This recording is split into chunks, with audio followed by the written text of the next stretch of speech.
College football Saturday, all presented by Suzuki. Quad Fair 2008 is here. Get the best deals, lowest financing of the year on Suzuki's full line of performance-driven ATVs. Visit your local dealer today. Brought to you in part by Jack in the Box, where we don't make it till you order it.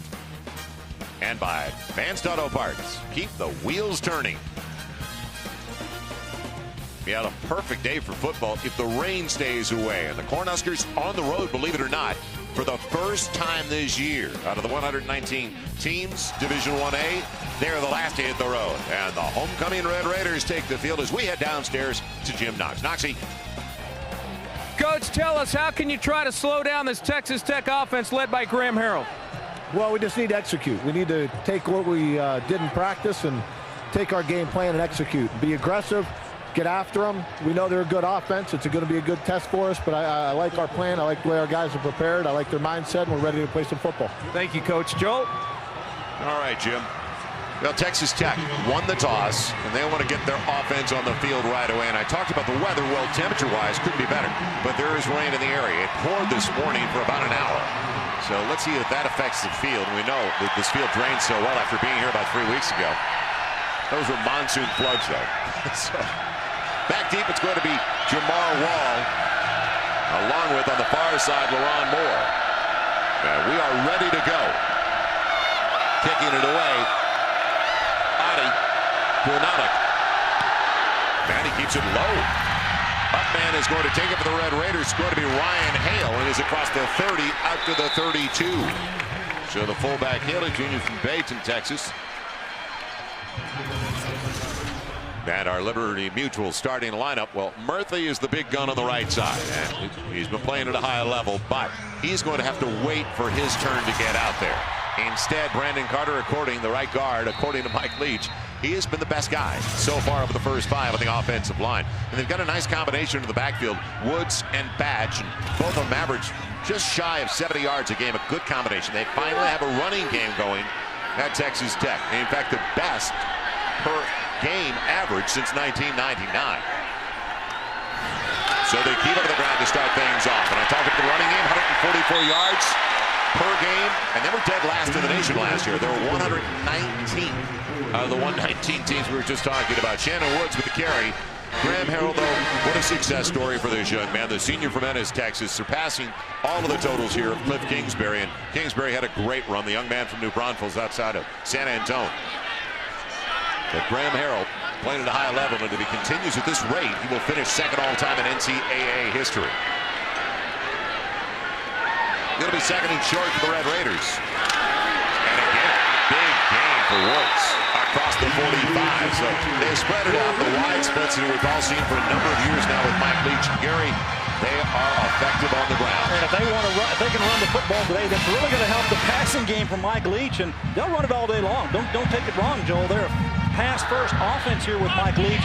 But if you can run the football, Nebraska's just not going to crowd the box. Look for Batch and Shannon Woods to get the ball quite a bit. They've got three bunched on the far side. The top of your screen, and Crabtree is in the middle there, the big wide receiver. A ton of time. Woods underneath. Man, nothing doing. Half a yard loss, maybe. And now, the Huskers defensively, can they do enough to, well, prevent the Red Raiders from their average of 48 a game? Zach Potter playing at a high level. Honorable mention All Big 12 last year. Cody Glenn, the former I-back. Well, it nicked up a little bit last week. We may see Matt Holt there as well. They're starting a 4-2-5 with good reason. But those five, it's a track meet for them today. The guys in the secondary for the Nebraska Cornhuskers. Yeah, the Huskers normally a 4-3 defense, playing the 4-2-5 here, trying to matching up with Texas Tech spread offense. And it's not going to be just the nickel. Gary, you know that. They're going to have six in there a lot, too. Ton of time for Graham Harrell. Crabtree, and thrown behind him. He was all locked up with Murillo, the senior out of Tampa, the cornerback on that side. Did a good job in coverage. Yeah, I think he was looking for a back shoulder throw there. Looks like Crabtree going down the sidelines. A little body language here from his quarterback as he comes back to the huddle, thinking he was probably going to come back for that football, but one got away. But you know, anything can happen here with this offense. They got good field position. You know, this might be two-down territory for Mike Leach even early in the ballgame. He loves to go for it on fourth down. Good point. Two to each side. Crabtree, bottom this side. On the bottom of the screen. I bring him up. 6'3", 215-pound sophomore from Dallas, the Biletnikoff Award winner last year. Harrell running out of racing room in the play clock, and did he get it off in time? He's in trouble, and he throws it away. It could have been almost a layup game, but it pays off that they didn't throw a flag for Nebraska. Yeah, Larry Asante, this pretty strong safety, comes through. Number 4, watch him. He is going to be get by the tailback who tries to put a block on him, and he gets to Graham Harrell. Excellent job by the defense there for Nebraska, negating this first opening drive here from Texas Tech.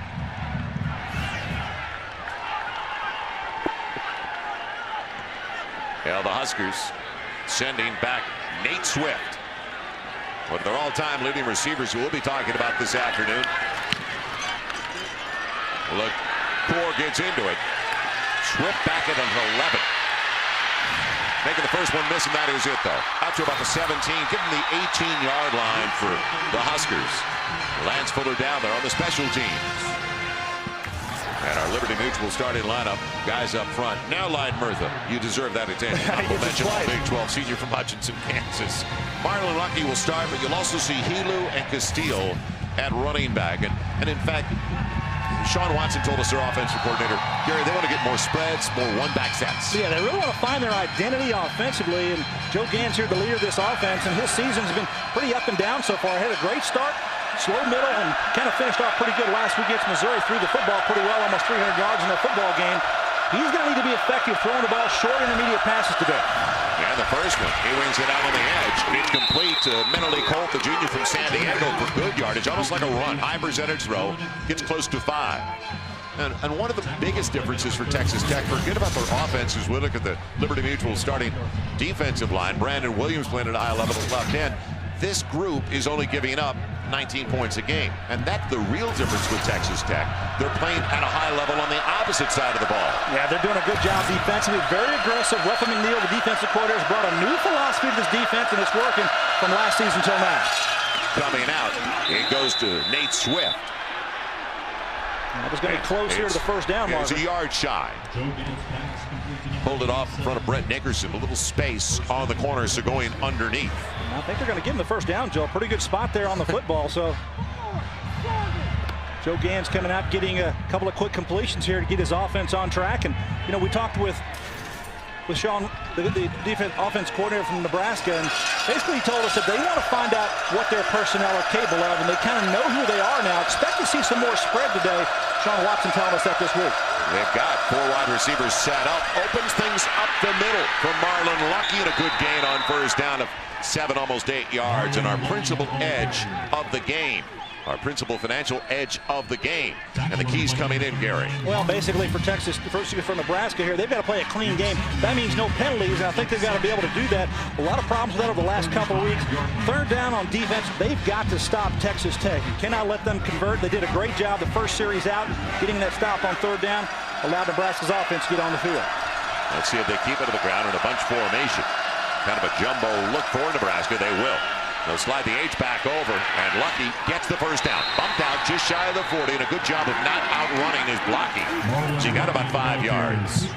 And now we're going to take a look at Texas Tech for their Liberty Mutual keys or edge of the game here. We'll take a look at their offense. You know, I think they need to take Nebraska and make them a one-dimensional offense. Let them be a runner or a passing team, but don't let them do both. And offensively, what Mike Leach does with his offense all the time is they're a first down machine. They keep clicking them off. Every year, they have more first downs than anybody in the country. Well, Nebraska comes in today trying to avoid a 5th consecutive road loss. Now, that's a rarity for Nebraska. Winging out to Lucky. And Lucky on the edge. Good gain again, about 6 yards across the 45 to the 46-yard line. You know, Bo Pelini talked about execution, Joel. That was the thing that they talked to us this week about. If their offense and their defense can execute, they feel like they can compete and be a player in the Big 12 championship picture, perhaps in the North. They've got to play well today. And early in the ball game here, we see it defensively. Now we see with Joe Gann to this offense, they're executing, they're doing the things they need to move the football. Taking over Helu in the backfield. 2 tight ends set for the Huskers. On 2nd and short, Helu popped immediately. Coming underneath Brian Duncan, the inside backer, with a flag on the play. No gain on the carry, and a quick flag at that. 3rd down or 2nd and long. Holding on the offense, number 68. 10-yard penalty, 2nd down. Now, Brian Duncan, he's done a decent job of solidifying the middle of the defense for Texas Tech. And get the holding penalty there against Nebraska. That's one of the self-destruct kind of things we talked about as far as being a clean game. That does not allow you to be clean in a football game. But Brian Duncan, he's been solid there, Joel. He's the #1 tackler on the Texas Tech defense and been a pretty good leader out there. Just a sophomore, though, and he's been very active. So move it back instead of 3rd and 4. It's going to be 2nd and 14 for the Huskers. So all started deep in their own territory, don't forget. Back at the 18. Slide Helu out of the backfield. Look in that direction. Pop it over the middle. Available. And that's their wide receiver, Holt, the junior from San Diego. Good throw by Joe Gans. And he hit his first 8 last week against Missouri. They moved the ball against Missouri, but they made mistakes against Mizzou, too. Well, you see the penalty set them back now. Now they're not on track, but this is a 3rd and manageable situation. That's a pretty good opportunity to get that ball down the field. They did a nice throw to Middle League. First down marker, all brought to you by Overstock.com. Your entire order ships for just $2.95 at Overstock.com. Overstock.com. At home with the O. And you're #3 in the nation defensively here. Texas Tech is on 3rd down, only allowing 21%. That's pretty good numbers for Ruffins defense. It'll be 3rd and 3. Here comes the heat off the edge. Gans eludes it. Can he run for it? No. It was broken up by Brandon Williams. He doesn't get the sack, but Brandon Williams busted up the play, the first one in there, Gary. And Brandon Williams has been the one who's been put the most pressure on defensively for this football team from Texas Tech. If you take the defensive end coming around the edge, he's going to get to the quarterback and make him do something he doesn't want to do. That means step up in the pocket where his friends are there waiting for him. Talked about 3rd down play defensively. Texas Tech doing a good job there. They lead the nation, 21%. Another turned away. Well, McKinnon-Dixon gets credit for the sack. That is #6 for him. He rotates in. He does not start. Jamar Wall back deep for the Red Raiders, but Dixon, #2 in the country with 6 sacks. Wall lets it sail into the end zone.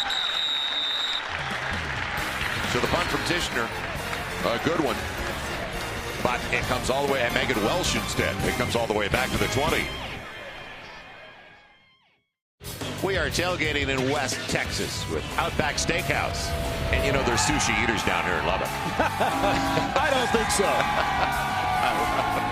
We love it in Lubbock, I promise you that. We come down here, we have a blast. And that's, yeah, there you go. Cue it. Boy, dainty, aren't they? Put your order in now, Joel. Yeah, well, I think we ate half a cow last night. It's at the 20. It's 1st and 10 for the Red Raiders. They had 1 first down in the first series. Had to punt. Nebraska, though, looked effective offensively. West punted it the first time. Good one, but he couldn't get it to die inside the 5, and that's why the Red Raiders have it. And it's Shannon Woods stacked up and driven back after a gain of only a yard. Nice job in the middle. Defensive tackle up front there might be Ty Steinkühler. Stepping up there, making a nice defensive stand and not allowing his defense to move, his offense to move. Bo Pelini, that's Carl Pelini, the defensive coordinator, Bo's older brother, and new to the program this year for Nebraska, and trying to instill a little bit of attitude, you know, playing consistently, playing hard, but also playing smart and playing clean. They don't need any personal foul penalties like they've been having the last several weeks. It's a 2nd and long. Call it 2nd and 9 at the 21. Hamby, the center, looking back as Harrell changes the play at the line.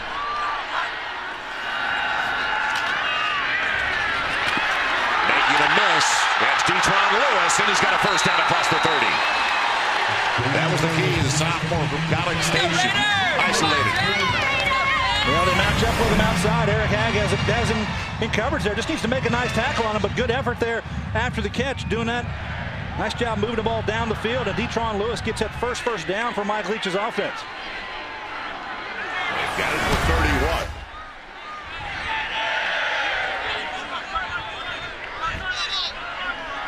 Harold calling the play. And they do that frequently. Check off at the line. Senior quarterback, and what a throw. It's complete to Eric Morris. Short gain, though, to about the 35. Gain of about 4. Little guy, 180.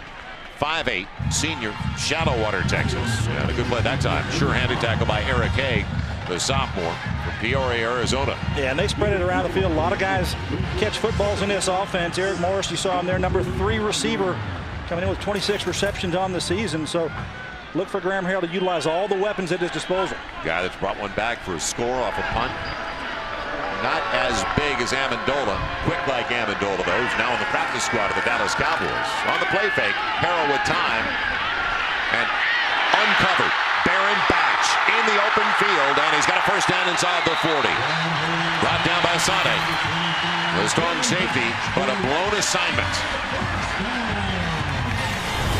Well, this is just the poise of a senior quarterback, and he stands back there. He's trying to go to this side of the field over here, and he comes back to Batch on the far sideline. Nobody within 10 yards of him.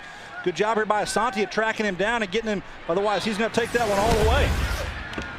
On second down, they get to the line in a hurry. And Gary, we've been here before at Texas Tech. And we've seen them get people, trying to get personnel in and out of the lineup.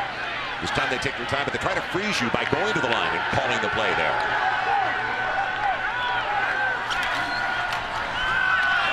And we'll break a motion man on the carry. It's a short game for Baron Batts, a sophomore from Midland. And 144 yards a game, and the balance they have when you can tag team it. You got Woods and Batch, and they're almost identical. They really are. Yardage per game. And both of them bring a little bit of the speed, a little bit of the agility. That's the back that Mike Leach likes in his offense. And both those guys combining together, running the football, and they'll catch the ball out of the backfield as well. So pretty good balance. Two-pronged approach there with those tailbacks. Is it time for Crabtree? Out there inside the 30, and he dropped the football. He tried to make a quick cut on Armando Murillo. A little spin move. Not only did he give up the first down, but he gave up the football. See him on the outside here, and you take a look at him. He's trying to make that play. Definitely does not make the catch, and Murillo comes up, makes a nice tackle on him.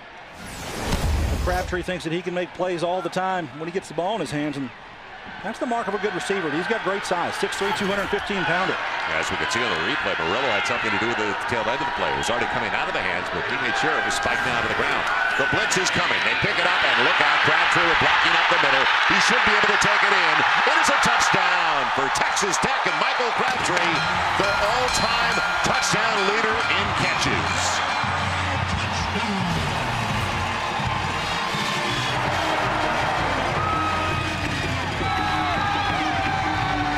Well, call it whatever you want. Jailbreak screen, middle screen. I call it a scissor screen. And Michael Crabtree from the outside coming to the middle of the offense and gets that ball with excellent blocking out front, the parting of the seas, and just his speed takes it into the end zone. He has just surpassed the total of Jared Hicks with his 31st of his career.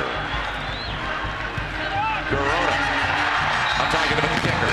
Not the one that's needed with 11 or alive. Corona with the extra point and an early 7-0 lead on homecoming weekend in Lubbock. So the right play call, especially with the blitz coming from Nebraska. The middle of the field wide open for record-setting Michael Crabtree.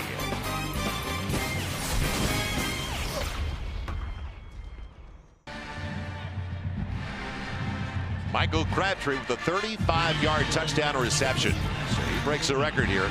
All-time leader at Texas Tech. Only a sophomore, but he is a third-year sophomore. So he's been here for 3 years. So a decision for this man down the road at the end of the regular season. Back deep for the Huskers. They're going to have Dennard along with Niles Paul, the deep man over to the far side.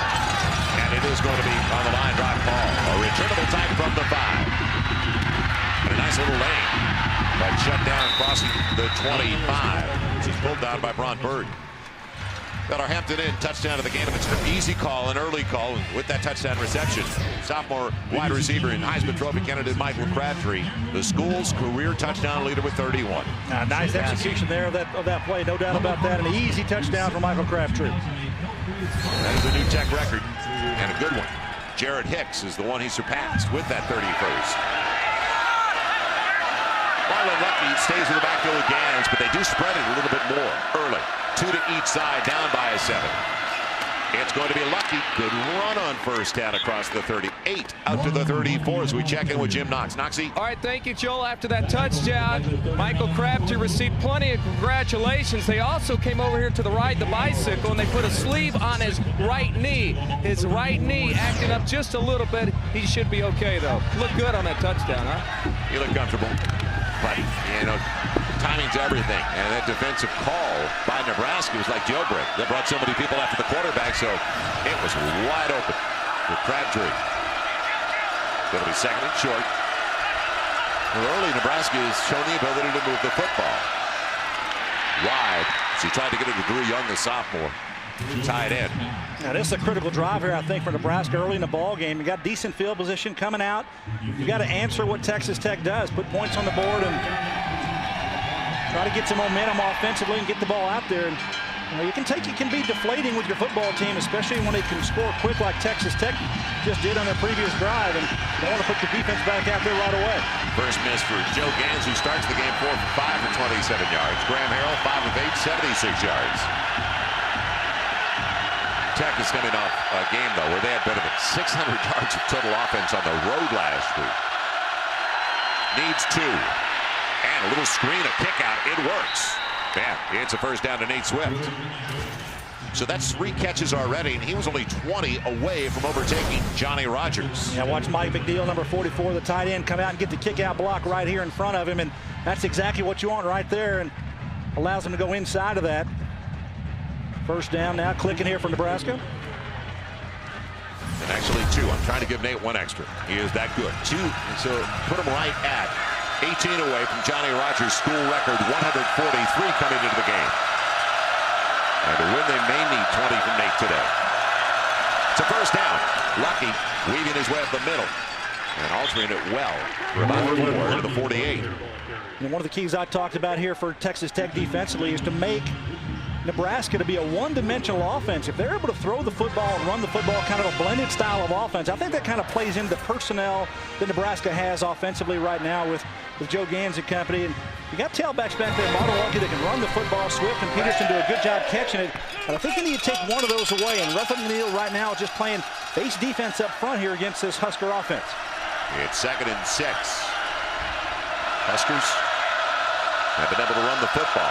And Lucky making a miss out of the backfield, but drops short of the first down by a little more than 2 yards. So Marlon Lucky getting it a lot early, and he's got 5 carries already for 28 yards. But that bodes well for Nebraska. A game of keep away, and I'm not big, and I've told you I think time of possession here is the most overrated stat in football, especially against a quick striking team like Texas Tech.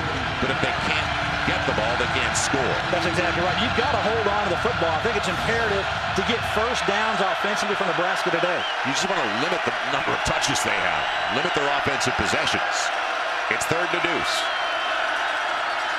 Gans on the roll. He can run for the first down. And he'll take a hit, but he'll get it. And the interesting where they spot this football, need to be just inside the 46-yard line.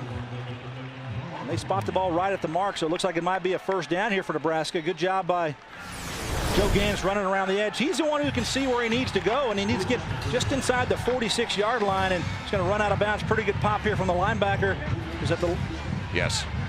Just popping him. This Marlon Williams hitting him out of bounds, the weak side linebacker. And he covered Mike McNeil well. He was caught kind of in the middle. He had shaded McNeil that side. And then he had to come up and try to get the quarterback. They get it by the length of the football. First down Nebraska in Texas Tech territory inside the 46. McNeil is the motion man. Fake it to Helu. And it is McNeil, the tight end. And they don't go to the tight end often. They've had good tight ends for a long time in Nebraska. It's down outside of the 39. McNeil on the catch. The young man from Kirkwood High School in St. Louis at 6'4", 240. You know, I think this defense for Texas Tech is much improved, Joel. And I think Ruffin McNeil, what he's brought it. He's instilled a little bit of confidence with these guys. What they've done a good job is getting their hands on the football. 10 interceptions and 3 fumble recoveries on the year. They're in the +6 turnover area margin right now. So they're an opportunistic defense. They play with that swagger, and I think it's really helped them. Now on 2nd and short. Helu can't spin away. So it's going to be 3rd still. About 2.5 in our advanced auto parts Big 12 South standings. Well, Texas has won by 10. What was it, 45-35 the final? Yes. So Texas wins at the Cotton Bowl over Oklahoma. What a battle that was. I thought it was going to be a 1 or 2 point game, but Texas, they made the most of their opportunities late. Obadiah, a long touchdown run late in the game. So that's the first loss for the Sooners. Oklahoma State tonight at Missouri is a big game, to say the least. And the only other unbeaten team on the field here, Texas Tech in the Big 12 South. Yeah, I believe Texas Tech has a chance to go undefeated into the Texas game. It's going to be a test against Nebraska, especially with Nebraska losing their conference opener, trying to avoid a 2nd straight conference loss to start a season for the first time since 1968. So some real challenges for Texas Tech, but they've got the early edge.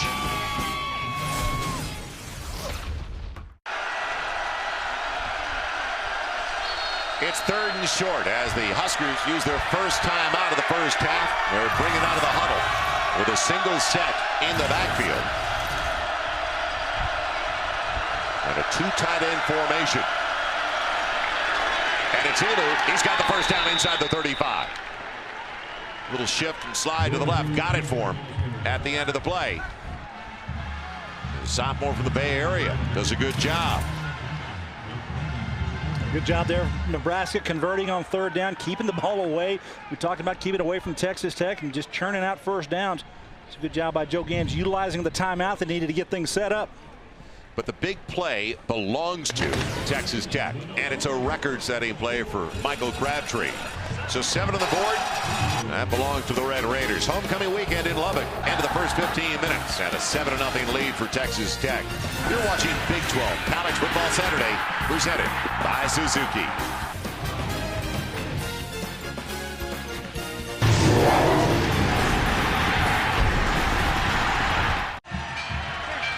Start of the second quarter in West Texas, and a 7-0 lead for the Red Raiders over the Huskers.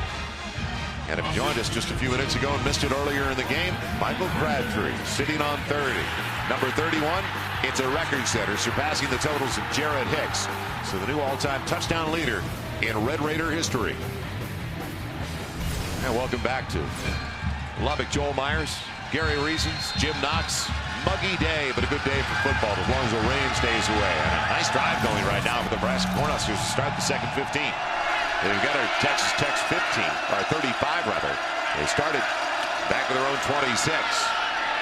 Helu waited for the block and went inside that little kick-out block for 5. There's a guy that showed patience. He's only a sophomore from Danville, California.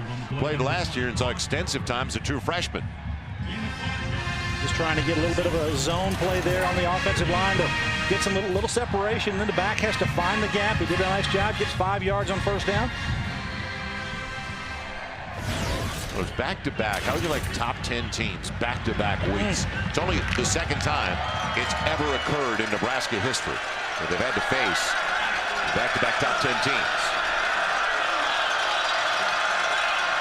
Last week, Missouri. Number 3 team of the nation. Number 7 this week, Texas Tech. Tons of time. Gans waited. Lucky's available. First down, 15-yard line of Texas Tech. Good pocket protection. It was good protection. Allowed Gans to stand back there and survey the offense. Move receivers down the field. He's trying to go to his left. Look to the left first, but then he's going to come back to his tailback coming out of the backfield, and Lucky does a nice job. Gets past the linebacker and gets to the second level of the defense. So 1st and 10 now at the 15-yard line. So let's see how they do in their first trip in the red zone today. They spread the defense. 3 wide receivers set. Swift is in the slot over on the high side. Now they move the tight end. Lucky weaving his way. He gets another 4. So that's 6 carries now. 32 yards early for Marlon Lucky, the senior from North Hollywood from Los Angeles. They can run the ball. It's going to be an interesting afternoon. And the numbers so far this season, Marlon Lucky. Last year, he was the primary receiver out of the backfield, though. He had 75 catches. That eclipsed a record in Husker history for a single season. Yeah, Richard Jones getting the start there. Defensive tackle for Texas Tech. Ray John Henley not able to play in this football game. So a little bit of changing up front for Texas Tech on the defensive front. It'll be second and just shy of 6. Lucky goes inside, makes a miss. He's short of the first down by a yard.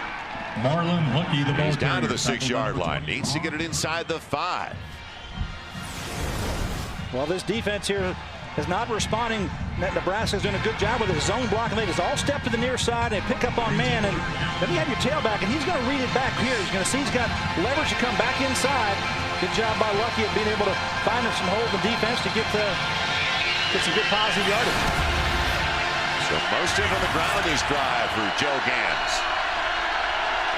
Now they bring in Castile first time. Matt Castile going for the first down. Spins. He's got it inside the 5. First and goal. So Quentin Castile, a guy that has put the ball on the ground, and that's his only problem because he's got a lot of talent. Sophomore from LaPorte, Texas. And he's got the size, Joel, that they want. 240-pounder to come downhill and bring a little pop there. So that's what you're able to get that short yardage first down capability with Castile. They look here and see the block, kick outs. He gets inside behind them, but he's going to have people in the hole, but he's got to move somebody out of there with his size. So now it's going to be with Lucky over there on the sideline, the power back in the backfield. The single is Quentin Castile. As you mentioned, 6'1", 240. Will they keep him the ground? Spreading the defense with 3 wide receivers. Castile cutting it back in. Touchdown, Nebraska. Huskers, very impressive on a 74-yard drive. Well, if you're an old-time Husker fan and you'd like to see running the football and running it well, that's what Nebraska did on that drive, and they really showed their promise up front with their offensive line, doing a good job of moving people out of the way, moving the defensive front for Texas Tech, and allowing the running backs to get inside those holes, and that was a big hole that time for the tailback Castile to get into the end zone. Took 8 minutes. That's also key that Texas Tech didn't have it for those 8 minutes. And Henry's never missed, and now he's 66 of 66 on extra point tries in his young career.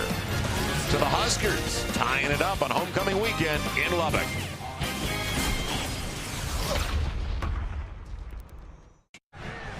Nebraska just hung a very impressive 15-play, 74-yard drive on Texas Tech. They've tied it at 7. And tonight, our college football Saturday twin bill continues. UCLA trying to pull off the upset in Eugene, Autzen Stadium. Good luck. Oregon Ducks Pac-10 showdown starts at 10 o'clock Eastern, 7 Pacific. Presented by Acura. In high definition, the Ducks have got some talent. That's why I was surprised, because they do have that much talent that they weren't in it with USC. USC's a very good team. Yeah, if they can run the football with those 2 men, it will be big help to them in that football game. Moore brings it back. And up the back of his own man who slowed him down.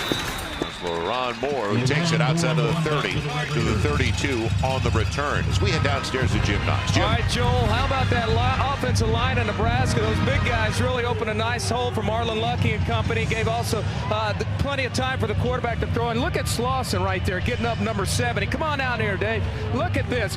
I tell you what, Gary, if you lined up against him across from him on line of scrimmage, a little intimidating with that black eyeshadow. What do you think? He looks mean. He looks nasty. He looks ready to play. Looks like an offensive lineman.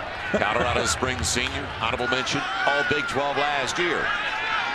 And what they did on the ground may have sent a message early to Texas Tech. I'm talking about the way, and it's direct snap to Crabtree, who hands it off, and never got to Graham Harrell on the carry past the 35. It was Baron Batch, but you don't see that very often, a direct snap with the quarterback in the backfield going to a wide receiver, Gary. You don't see that a lot, but trying to get a little bit different look here for Nebraska to deal with. It'll be second and about 7 from the 35. 4 minutes gone here in the second quarter.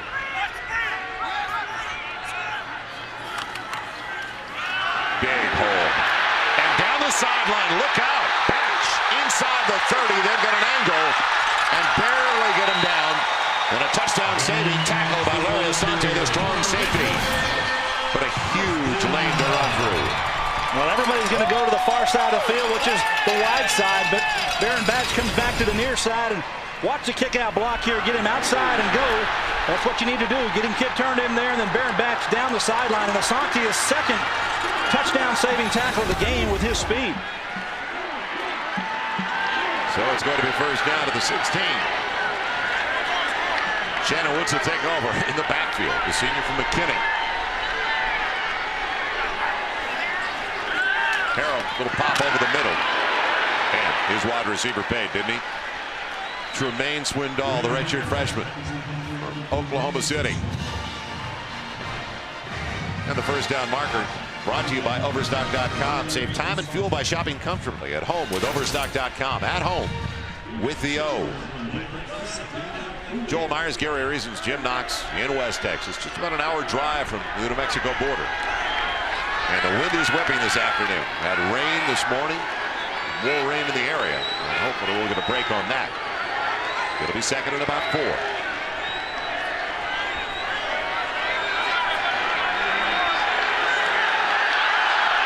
Greatness is single to the bunch 3 to the opposite side. And on the comeback trail, nothing available there. Crabtree slipped down trying to make his cut, so a very quiet start. Yeah, he caught Crabtree. Caught the ball, was maybe about a couple of yards, and then he comes backwards and loses a couple because of his footing. Graham Harrell getting the ball to him on a little wheel wrap there, and he just loses his footing. The turf may be a little bit slick. We'll talk about the rain this morning we had here. I'm not sure if it's completely dry down there on the field. It's a loss of a yard back to the 11.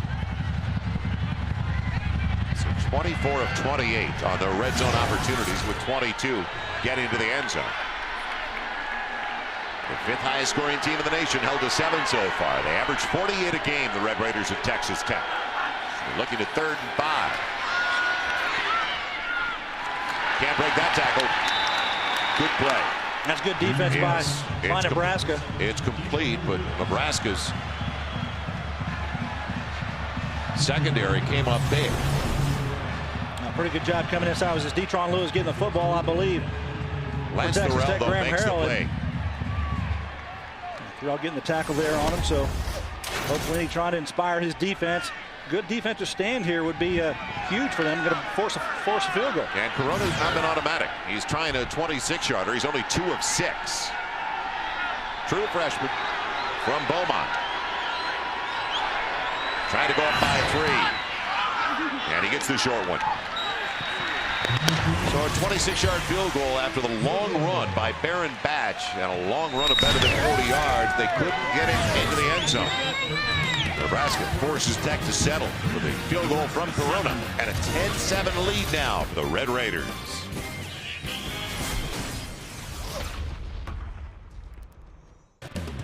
College Football Saturday brought to you by Liberty Mutual, providing auto, home, and life insurance from a company that's as responsible as you are. Responsibility, what's your policy? Also by Whataburger, just like you like it. And the first down marker brought to you by Overstock.com. Your entire order ships for just $2.95 at Overstock.com. Overstock.com, at home with the O. Leonard winning back deep.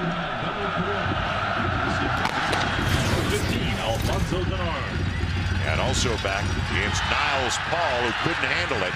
And Paul will stay in the end zone. Wise decision. So Nebraska's got it. 1st and 10 at their own 20-yard line. And tomorrow the NFL on Fox returns with a doubleheader. Starts with Kyle Orton of the Bears taking on Matt Ryan of the Falcons. Then Tony Romo and the Cowboys battle Kurt Warner and the Cardinals. Coverage all starts tomorrow. 4 Drive 1 Fox NFL Sunday pregame show. 9 o'clock Eastern, or 9 o'clock on the West Coast rather. Noon Eastern, high definition, only on Fox. That would really make it tough on those people. We'll see. Well, I think Sean Watson, the offense coordinator from Nebraska, needs to get the same kind of result he had from his offense coming after that last drive, taking it to the length of the field and using a lot of clock in the process. On the play fake, uncovered the tight end, Drew Young, and close to a first down. Well, they have to make a decision. When the quarterback's naked on that side, and you've been in that position before, Gary Reese. Well, when the run game works for you, and Nebraska in this game already has run for 52 yards. Joe Gans comes out the back door now. You got a choice to make. You cover the receiver, you go to the quarterback, and came off the receiver, and Joe Gans tosses it over his head. So nice, easy throw there to Drew Young, and a good gain on first down. Brings up second and about a foot. Yeah, tough call for the end on that side. Sandy Riley, a junior from Houston. So it'll be second or less than a yard. Marlon Lucky, he's got the first down.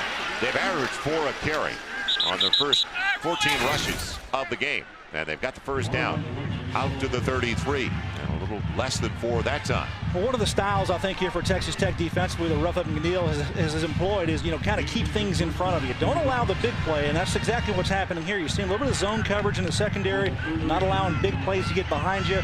There'll be some seams in that secondary for Joe Gans to throw the football, and also running the football. How many people are you going to stack in the box? Nebraska's going to try to spread that out just a little bit with their formations to try to gain some advantage there. On first down, it will be Lucky, and Lucky consistently getting 5 there, Gary, has made the first man miss. The one who went low and missed him right around the knees. Yeah, Victor Hunter come in to play some middle linebacker there, and he tried to go low on Lucky in the backfield. Could have been a negative play there, but did not get a touch on the young man, and finally got to 4 or 5 yards on the play. So that's what you want offensively. If you're able to run the football consistently, 4 yards a clip, that's a nice day's work. But as I said, time of possession, what an overrated stat. They hang on to it for 8. Granted, they tied the game, but in less than a couple of minutes, Texas Tech regains the lead. The only thing it did was keep the ball out of the hands of the Red Raiders. So there's something to be said for limiting their possessions. Texas Tech. As Texas First Tech charge defensively timeout. uses their first time out of the first Timeout down. on the field. But Nebraska has to avoid giving it up. The big play like we just saw from Baron Batch and Michael Crabtree earlier. Red Raiders with early 3-point lead.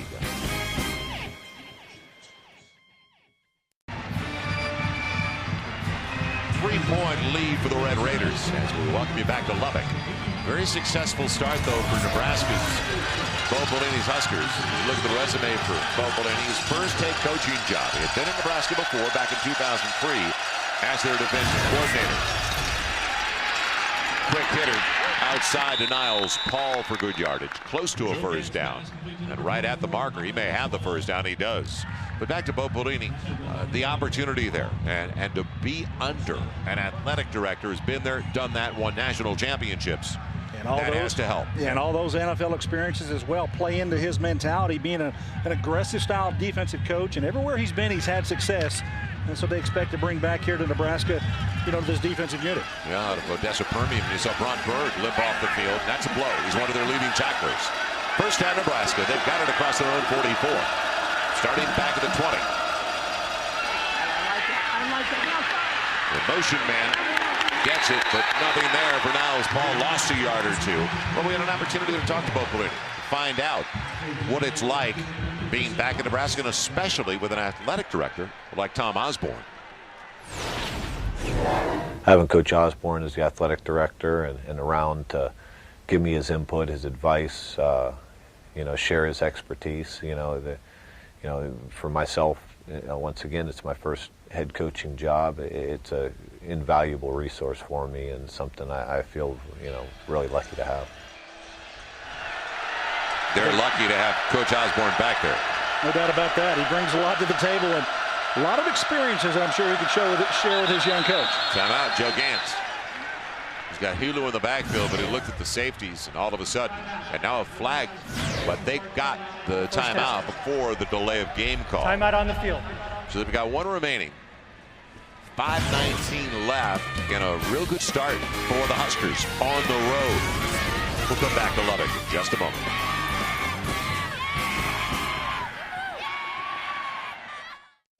Well, all season long, Champion Apparel is going to be showcasing the history and traditions of the Big 12 Conference. Today, we highlighted Texas Tech. Champion, it's how you play. And right now, both teams at a high level in Nebraska, surprising some people early. Huge underdog coming into this game. It's a 2nd and 10 outside their own 44. Looking for the screen, the dump off to Lucky. And boy, he's not bumped out of bounds by Jamar Wall. He's got the first down a lot more. And Lyden Murtha, the big offensive tackle, the right tackle for Nebraska, number 76. Watch him get out here. Big guy pushes one forward, then he gets out here, tries to get this block. He just misses Jamar Wall by a hair, allows him to get out there. So could have been a huge play for Nebraska, but nonetheless brings it up 3rd and medium here. Take a look at the selection called here by Sean Watson, the offensive coordinator today. A good balance because on the season, 66% of their yards have been through the air. Last year it was 69%. It looked like Williams was jumping off. He got back in plenty of time, though. Now on 3rd and about 5. Gans, plenty of time, should run for it. Instead, throws for it, and he's got it. Peterson's first grab of the day. The senior from Grand Island. He's smart. What he was doing. He's no doubt smart. He's an academic All-American and does a good job coming back to his quarterback. And so far in the season, came in here into the season with this 22 receptions on the year, averaging over 12 yards a catch. So this is a nice route by Peterson, coming back, finding the open area. Excellent job there by Joe Gans throwing the football. A former walk-on Todd Peterson. And a nice career that he's put together for the Huskers. So first down outside of the 39 of Texas Tech. A little more than 4 minutes left here in the half. That's Swift in motion. Looked one way. Now Gans ad-libbing. And will throw it away. A good move outside of the tackle box. So it'll be 2nd and 10 with 4:04 to play. And still one timeout left in the half for the Huskers. You know, that was a smart play by Joe Gans. They wanted to run the screen to the far side of the wide side of the field, but it was well defended by Texas Tech in the secondary. And instead of throwing the ball into coverage, he decided to pull the ball down, throw it away, and live to play another down, not trying to force the football. That really helps his offense and doesn't allow potentially a big play for the defense with a turnover. Yeah, what a start for Joe Gans. That's only his 2nd incomplete pass. He's 12 of 14, 91 yards. Now everything's been underneath. His longest throw is only 15 yards, but still moving the football. On the handoff, It'll be Helu. Shut it down after a gain of 4 at the 36. And I really like the play call here by Sean Watson, keeping things manageable. Run the football, get 2, 3, 4, 5 yards to pop when you can. Run the ball allows it to be a manageable throw here now for your quarterback. You talked about not long passes for Joe Gans. Well, I think that's kind of his strength, Joe, is he's able to throw the ball down the field for just 10 to 12 yards. Get what you can from the defense. You don't have to make a home run play every time. So now 3rd down. On their 3rd down tries, Nebraska. A real nifty 5 of 6. Collapses. He's short of the 1st down on the reception by Swift. His 3rd grab of the game, but he's short in a decision. You go for the 47-yard field goal, or on 4th and less than a yard, do you gamble? Well, and Brandon Williams, the defensive end, comes and he almost knocks his ball away from Joe Gans on the pressure on the far side. Watch Williams come around here and get there. We're going to see the reception first. We're going to get to the 1st down. He's getting around to the 29-yard line. It's going to be almost a yard short. But almost a strip there before Joe Gans stepped up in the pocket by the defensive end, Brandon Williams. So now it's going to be 4th down. And the big back's in. They push him back, and it will pin upon the spot. It's going to be a spot. Castile got to the mark. And he's right short of the 29 where he needed to go.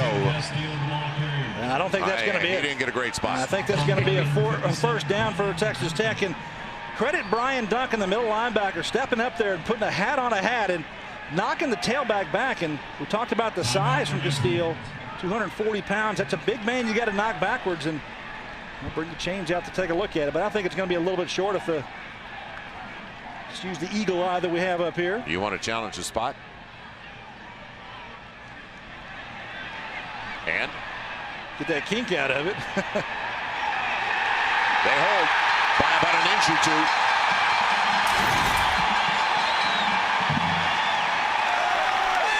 So important where that linesman put his foot down. Let's head downstairs to Jim Knox. All right, thanks, Joe. Red Raider fans happy about that big defensive stand. Also happy about what's coming up at halftime. College Football Saturday Studios with join Mike Gerber and DeMarco Farr. And they'll go over top 25 scores and highlights at Texas OU shootout. Also, text time. Get out those cell phones. Michael Crabtree fans, they're loving it up here. But Jim's improvising, getting written down for him here on the sideline. That's good stuff. 1st down, Texas Tech. After the stop on 4th down with 2:37 to play. And they've got 2 timeouts on the board. Middle of the field, unaccounted for. Look out. And Britton pulled down from behind. So the big play has been given up by Nebraska in the 1st half. That was the 3rd big play by Texas Tech. After the batch run, the Crabtree score. Well, I tell you what, it all starts with Ruffin McNeil called the timeout to get his defense ready, and they responded. They took Nebraska, their aggressiveness away, and then the offensive line does a great job of protection for Graham Harrell. And how do you get that open? Ed Britton are catching the football with nobody around it.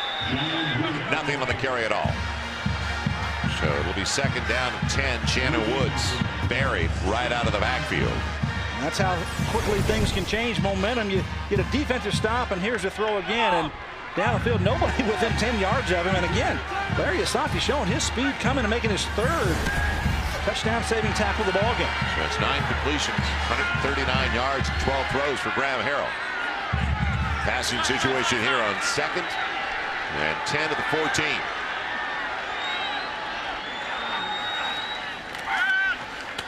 Underneath, it's Lyle Leong who's getting more snaps.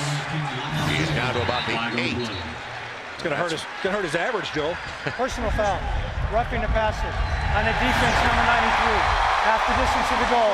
Automatic 1st down. So they move it. That's called on Ebadamkin Sue, the junior from Portland. And that's one of the things that Bo Pelini's been trying to clean up is unnecessary penalties, personal fouls in particular. And we'll see Sue here, number 93, get to the quarterback. Here's the reception first. Talked about Leong, and he's got 6 catches now in the season, 3 touchdowns, part of that. The 2 most penalized teams in the Big 12. Harrell with Woods. Up the middle, touchdown, Texas Tech.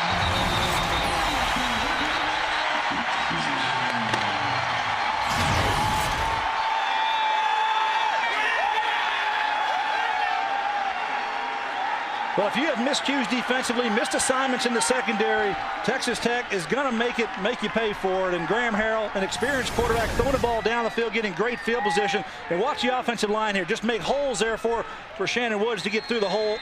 Easy touchdown here inside the 5-yard line. Corona in for the point after. Tries to give Tech a 10-point advantage on the high snap. Good hold by the punter LaCour. So a 17-7 lead with a minute 18 left in the half. Again, our Sonic flashback, America's driving rivalry flashback, Texas Tech, Nebraska in Lincoln. 21-0 lead early. Huskers charging back though. They were down by 3 scores. They took the lead with 10 minutes left. Zach Taylor, Terrence Nunn on the receiving end. Huskers had a field goal lead by 4. It looked like it was over here. It looked like the Huskers sealed the win. But after the pick, they fumble it away. Cody Hodges makes him pay on 4th and 2. Only 12 seconds left. Joel Fulani and a shocker. 34-31 on the road. And they've only won twice against Nebraska. It's been the last 2 games against the Huskers. That was their first one. 70-10 was the other one. Cody Hodges, one of the long list of quarterbacks with Mike Leach here running this offense. And a lot of chemistry between all the quarterbacks that Mike's had here, from Cliff Kingsbury, Cody Hodges, Sonny Cumbie, DJ Simons. All of those guys, Joe, they still talk to each other on a regular basis. Corona kicks it away. And a good one downwind. Niles Pollard bring it out about 3 yards into the end zone. Got a lane over to the left side. Good move. Now turns it on up against Corona. There it goes and barely pulled down. Touchdown saving tackle. It looked like it was going to be a score. But Nathan Stone, or check that. For the Red Raiders, well, they've got a number 30 on the field, but they don't have one list to do that. Well, first he's 5 yards deep. You should never run that out. But heck, make a play, young man, and he does. He just goes knife right through the middle of the Texas Tech coverage unit, and excellent job there trying to get him out of bounds. Otherwise, that's a score, but that's a huge momentum play. Nebraska now with an opportunity to put points on the board with great field position after the return. And Gary, they've got to get at least a field goal out of this after failing to get any points on that long drive that stalled at the 29 on 4th and less than a yard. Well, I think they need a field goal. They need to get around the 20-yard line and make it a comfortable kick for their kicker. Underneath, complete to Holt. Mentally Colt, the junior from San Diego. A little quick out and turnaround. So they get about 7. They've got a timeout on the board. Plenty of time left. 63 seconds. Well, they've got a great kicker in Henry. You know, he's 7 of 8 for field goals this season and 15 of 16 in his career. So he's pretty good, pretty accurate kicking the football. I'm sure they'd like to get a touchdown though. But as you mentioned, they got to get it inside the 20 because he is working into the wind. So you don't want to make it a long one, a 40, 45-yarder.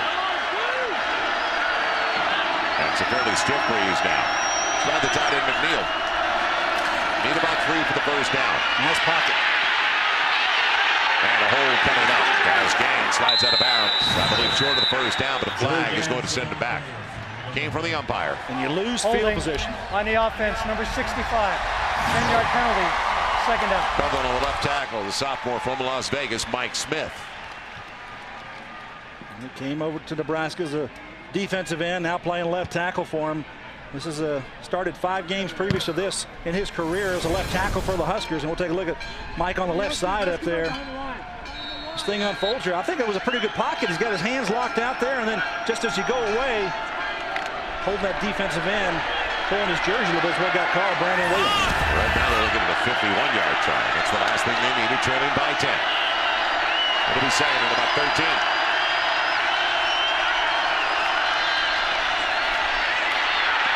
Time for dance. Now it's collapsing and another holding call. It'll come back. It was thrown by the referee. Then it may be on the left side this time. 61 Mike Huff.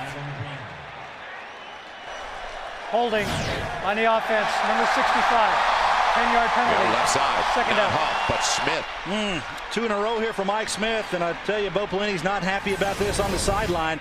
Field position is going away for his football team, and you can't have that happen. We'll take a look here as they roll through. Watch the left side. There's Mike Smith right up there. Is that a hold up there, folks, or is this on the bottom side? Is that Murtha, number 65? Excuse me, 76? You know, the right hand looked like it had some fabric. Well, what happens is that defensive end spins and goes away, and there's fabric. It's grab, and that's what the the officials are seeing. So all the way back to the 44 with 40 seconds left in the half. Four-man rush. Gans in trouble. And batted away. Tried to get it to Paul. And the opportunity for the pick over there.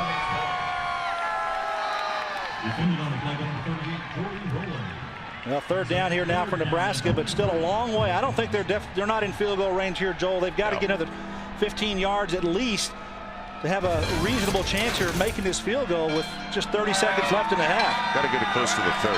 So you get a 47, 48-yard attempt.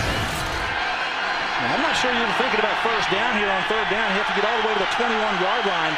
Just get it inside the 30 for them to get a reasonable field goal attempt.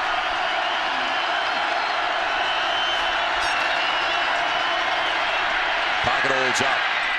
Been lucky, make a miss in the open field. Dragging him. Charbonnet held on for dear life, the strong safety. So now it looks like about a 52, 53-yard try. It's not a real pretty tackle by Daniel Charbonnet, number 10, the strong safety, but he does exactly what he needs to, and that doesn't allow Lucky to get away from him and to get that first down. Watch Charbonnet, he goes down low, gets that 1 foot, hold on, all right, I got you, lasso, you get you to the ground, and not going to get big points for the style, but got him down nonetheless. 2 seconds left in the half. And now Nebraska with one final try, and you got to believe they're going to throw in the end zone if they don't bring out the young man you were talking about, Henry, who's 15 of 16 lifetime. Well, what you want to do here is you want to make something happen. It's a decision time here, I think, for Bo Pelini, because they're not going to have. There's only one play left in the ball game, or in the half, so they'll throw it down towards the end zone. I don't think they'll try a field goal attempt. Well, Gary, if there wasn't this breeze and it's a stiff breeze in his face, I believe they would go for a 53, 54-yard attempt.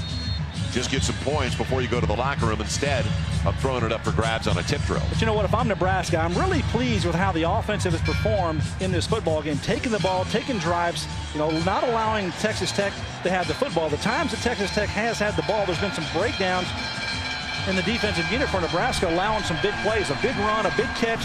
That's allowed the field position for them. They've actually hung in there pretty well offensively. It is going to be Henry, and he's going to try a 53-yard attempt out of the hold of Jake Wesh. A little punter into a stiff breeze. So the 53-yard attempt on its way. And will it make it? No. Talked about the win and knocked it down. What, about 2-3 yards shy? Yeah, that's what it was. It would have been a good effort for him to get it to the good there, and Henry gives it all he has. Very accurate kicker, no doubt about it. Had it set straight to go there, and we'll see it going to fall just short, 2 or 3 yards short. Good camera work there, guys, so no points for the Huskers. So the number 7 team in the nation, a team that has been dominant in recent years at home, with a 10-point advantage at the half. The Red Raiders 17-7. Let's join Mike Goldberg, DeMarco Farnow, head to the studio for the College Football Saturday Halftime Report. Guys.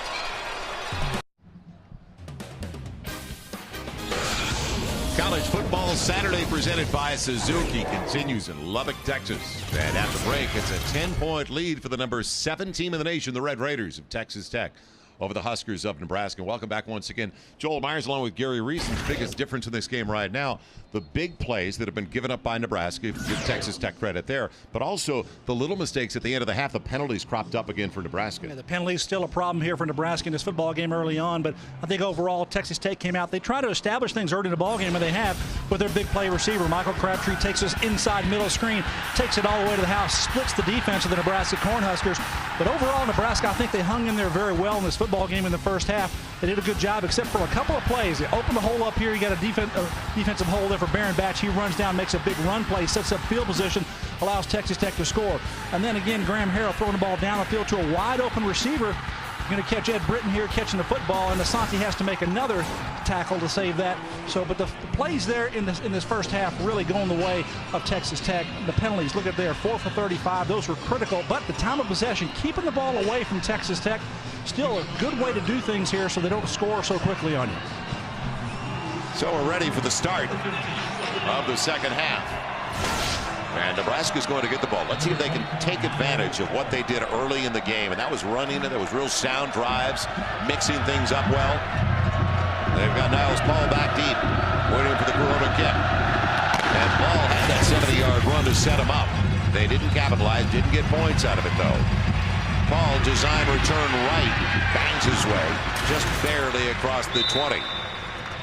It's time now for the Jack in the Box sideline report as we join once again Jim Knox. Knoxy. All right, Joel, you guys were talking about penalties with Nebraska. Well, I talked to Bo Pelini, Nebraska head coach, at halftime. He said that we're killing ourselves. We got to execute better, but those penalties just killed us. We're beating ourselves. Meanwhile, Mike Leach here on the Red Raider sideline told me we need to get the ball more on offense. The reason why we didn't put up much points is because we didn't have the ball much. Nebraska's offense really controlled the time of possession, guys. Yeah, look where they're at. Time of possession means that much. They're down by 10. They did not take advantage of the opportunities presented. And just shy of the 21. Gans on the dump off to McNeil, the tight end. And close to the first down. He's just short. So Mike McNeil, sophomore from St. Louis, with the grab. And they've looked at the tight end a little bit more. He had only one career catch coming into the season. These are the possessions for Nebraska. They held on to the football, Gary. There's no question about that, but they didn't take advantage of it. Yeah, just got the one touchdown on the board, so they just need to keep executing like they have offensively. Continue to move down the field. They don't have to do it in a big play, but when you get down there with opportunity, you got to put points on the board against a team that you know that can score almost at will. Second and a yard for the Huskers. Marlon Lucky has the first down. He just got about a yard and a half out of it. Well, I said to you early in the game, I don't even know if we were on, I think it may have been a break. I said maybe the least penalized team in this game will win it, because as we look at the leaders in the first half for Nebraska, a nice average for Lucky and Gans, and still they're down by 10, but they both came in 11th and 12th in most penalties in the Big 12, and all of a sudden it came back and it burned Nebraska at the end of the half. Yeah, those offsides, or excuse me, those holding penalties against their left tackle Mike Smith, really huge in that last drive. Lucky breaking tackles. Marlon Lucky into the secondary, spun down for a first down. Got about 10 and a half, 11 yards on it. He was the catalyst early in the game. You know, early in the season they were actually using Joe Gans with some option play, allowing him to run the ball. He hasn't run the ball yet today, but Marlon Lucky picking his feet up, getting through the hole, and doing a good job of getting to the secondary, and that's what you want to have, some gashing runs there. That's 10 yards plus. Gets another first down for Nebraska.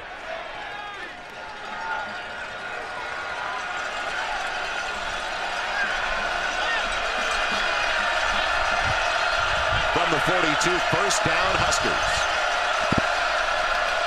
And they put a scare as Helu wrapped up after a gain of only 2. Can they put a scare on the Red Raiders after this first drive of the second half? Looking back at your keys going into the game for the Huskers.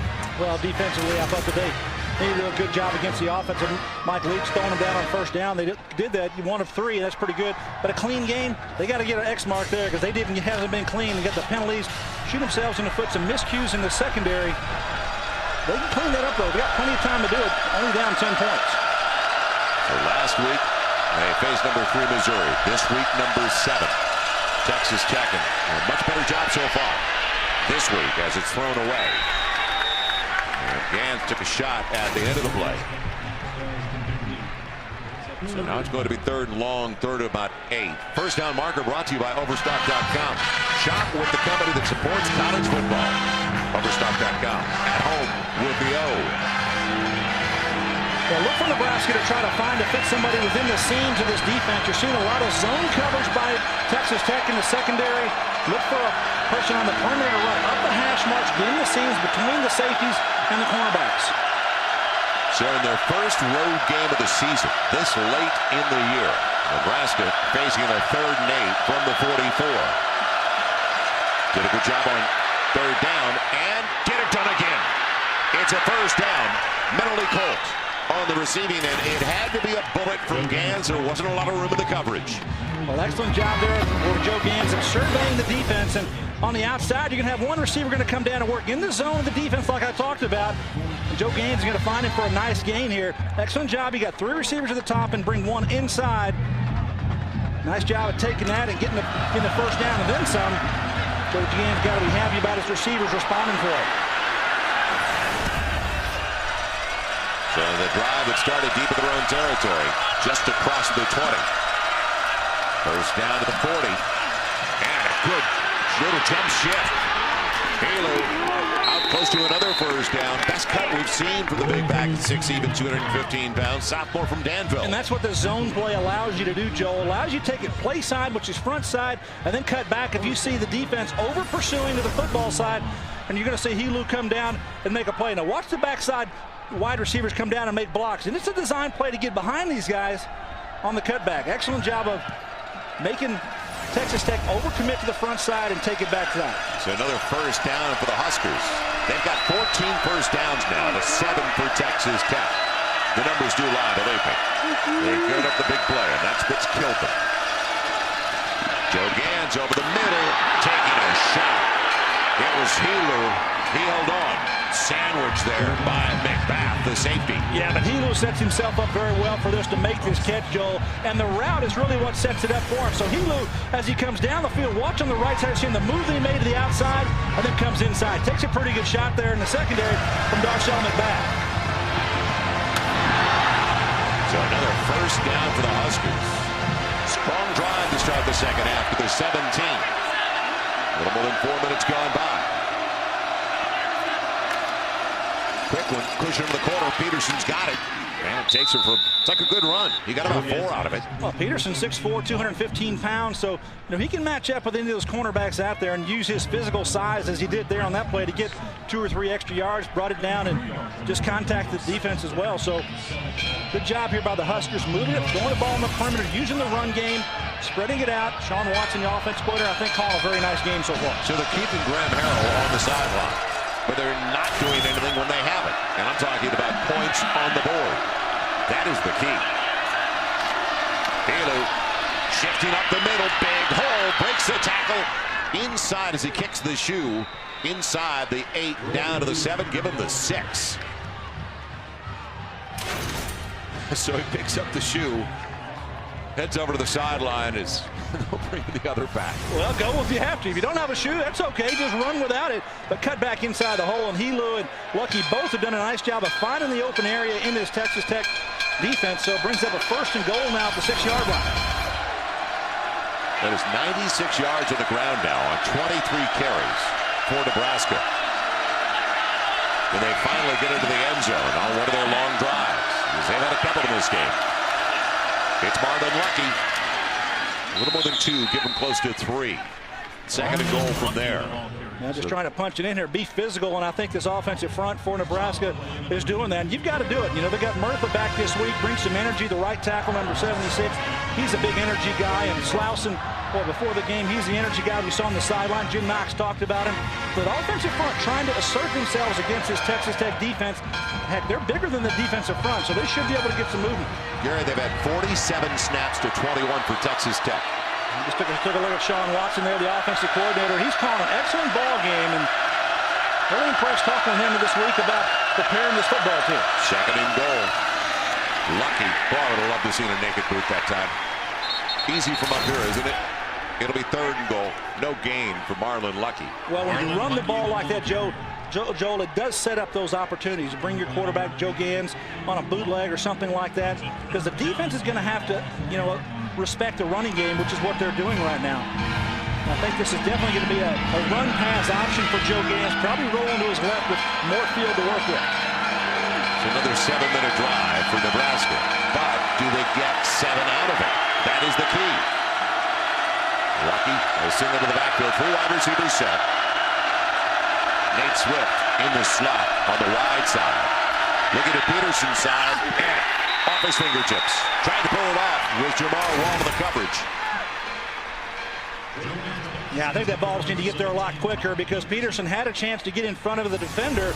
If the ball got there in time a little bit earlier, he's coming back this and the ball is high and outside. But if he'd have got that ball right there on his numbers, he did a nice stop and start on Jamar Wall, and he was open just inside the end line. But still an impressive drive here in Nebraska to come down. Got to put points on the board. Looks like you're going to do that again with Henry. A little more than an extra point try. It'll be a 21-yard attempt for Henry. He was just short. Final play of the half, a 53-yard attempt. And he's got the chip shot. So that's the way it begins for Nebraska. A drive that started back at their own 21, but again, it stalls in the red zone, and they have to settle for 3.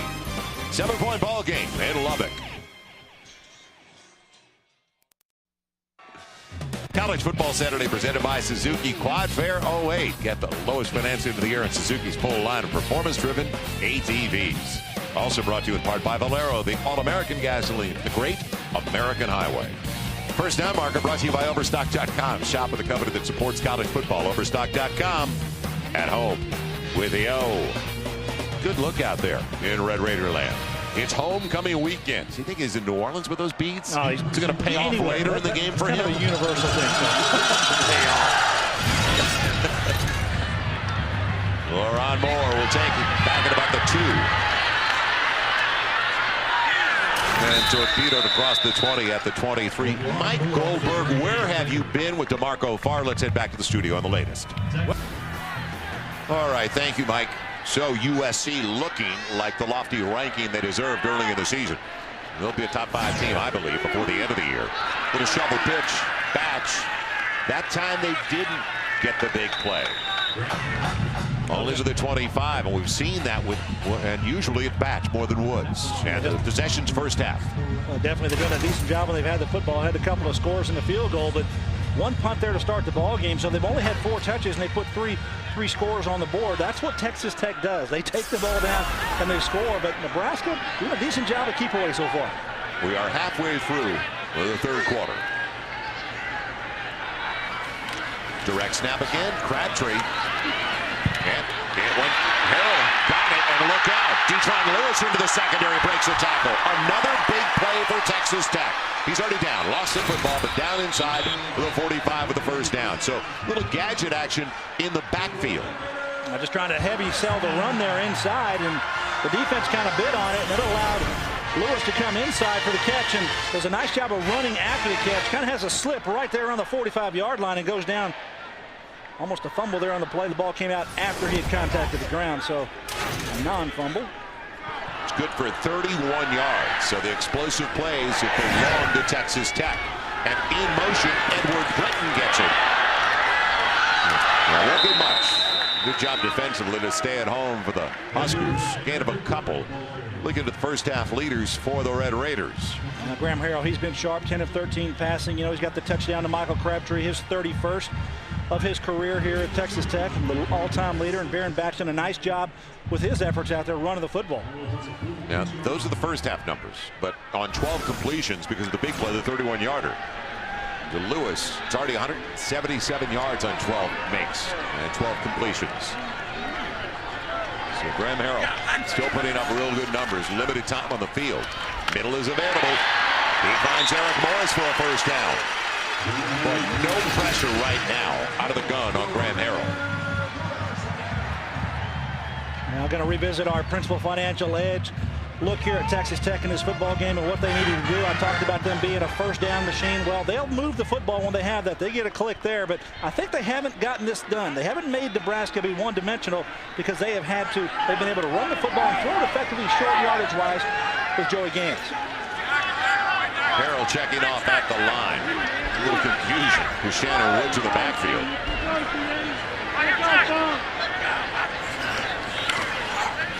Inside route. Another first down. Edward Brett, the junior from El Paso, picking him apart now in the secondary. So it's not how long you have the football, it's what you do with it, as we've seen before with Texas Tech. Well, and again, they barely had it 2 minutes now. You got to play proper leverage in the secondary. You get an inside route. Anthony West, just a sophomore cornerback going up against him, and allows an inside release there for an easy throw for Graham Harrell. So first down inside the 20.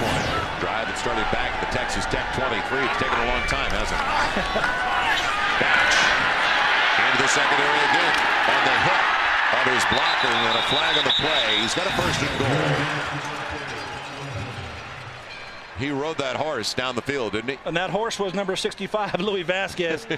Big guy from Corsicana, Texas, 6'6", 340-pounder. Was it a face mask at the end? Personal foul. Face mask on the defense. Half the distance to the goal. Automatic first down. We'll take a look here at the end of the play. We're going to see the face mask there on Baron Batch, the left hand. Going to get up there near the face, near the face. And but when you got a big guy that can run and make a block on the outside, watch Vasquez, number 65, get out here and make contact. So it's a 1st and goal at the 4. They keep Batch in the backfield. And is it Batch? Yes. Harrell, corner of the end zone, touchdown. Adding to his record. And will they give him the score? It looked like the catch, yes. Michael Crabtree, touchdown number 32 to add to his Texas Tech record. Good job by Michael Crabtree of going into the end zone and getting some separation. He pushes his defender back midway in the end zone. He stops and comes back to the outside, and watch his footwork there. That's actual NFL quality there. So he gets 2 feet in the ground, inbound. So excellent throw by Graham Harrell. A nice reception by number 5. So 7 plays, 77 yards, and what we've been talking about from the very beginning of the telecast. As Nebraska's done a good job holding on to the football, but hasn't capitalized. They've had it for 8- and 7-minute drives. Carolina for the point after. That was a 3-minute drive for Texas Tech.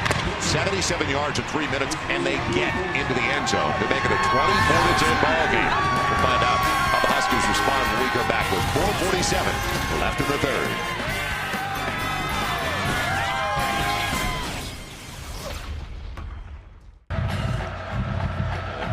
Batch set it up with a big run. And they finish it off with their All-American, Michael Crabtree. On the touchdown pass from Graham Harrell. Welcome back to Lubbock. Corona kicks it away.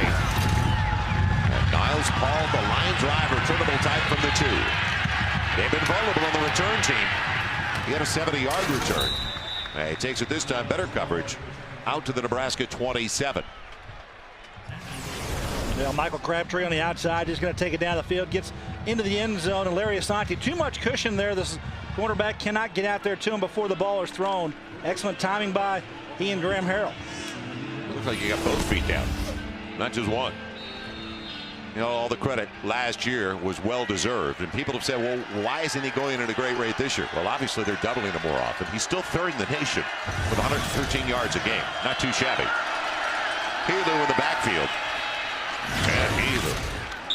Good yardage again on 1st down. Takes it out to the 33 for a pickup of just about 7. Well, Joel, he's a known quantity, Michael Crabtree. You know, last year the numbers off the charts, folks. 150 yards a game, 150 yards in 2007. This year, a little paltry, 112 yards a game.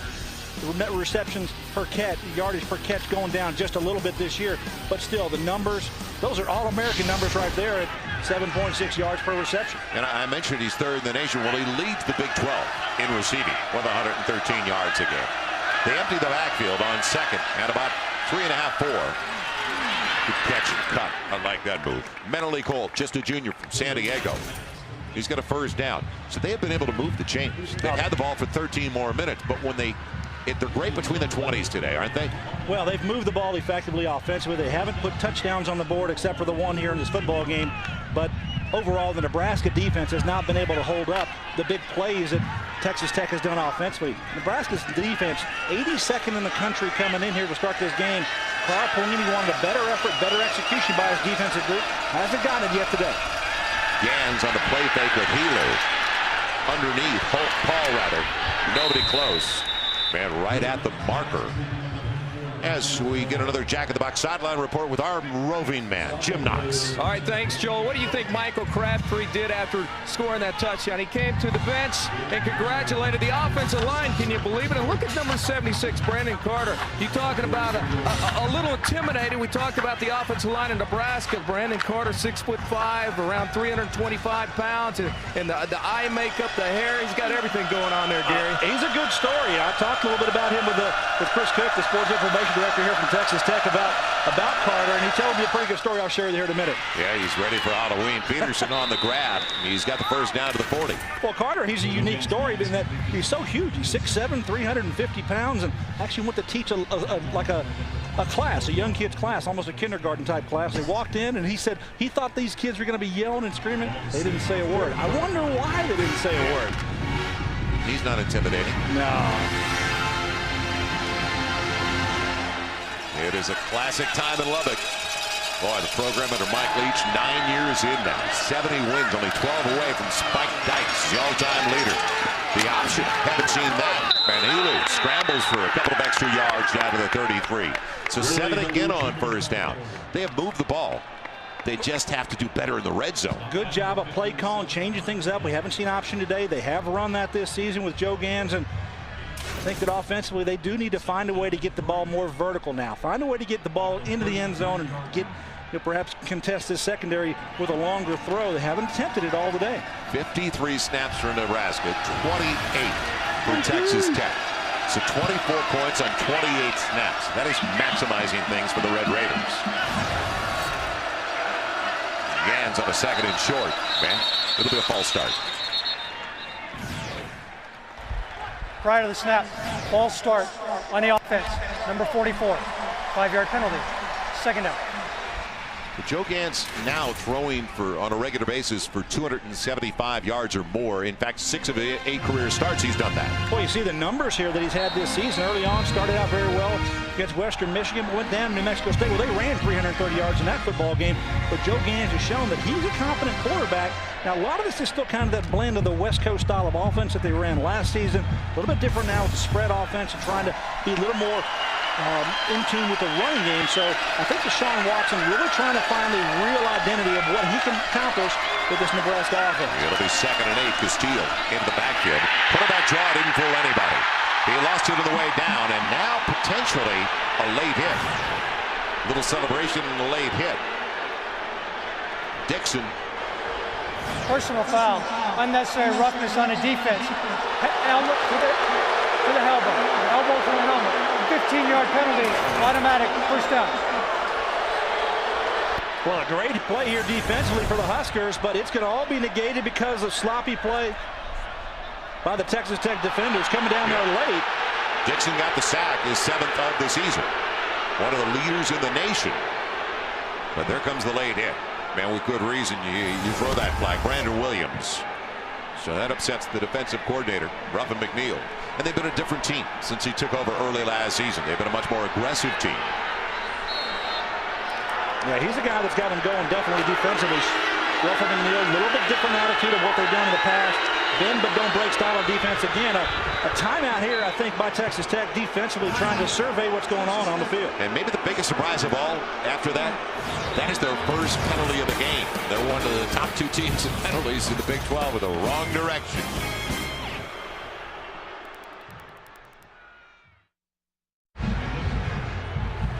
Tech took the timeout, used it for defensive purposes, trying to settle things down after the personal foul. And now Nebraska on their 2nd series of the 2nd half.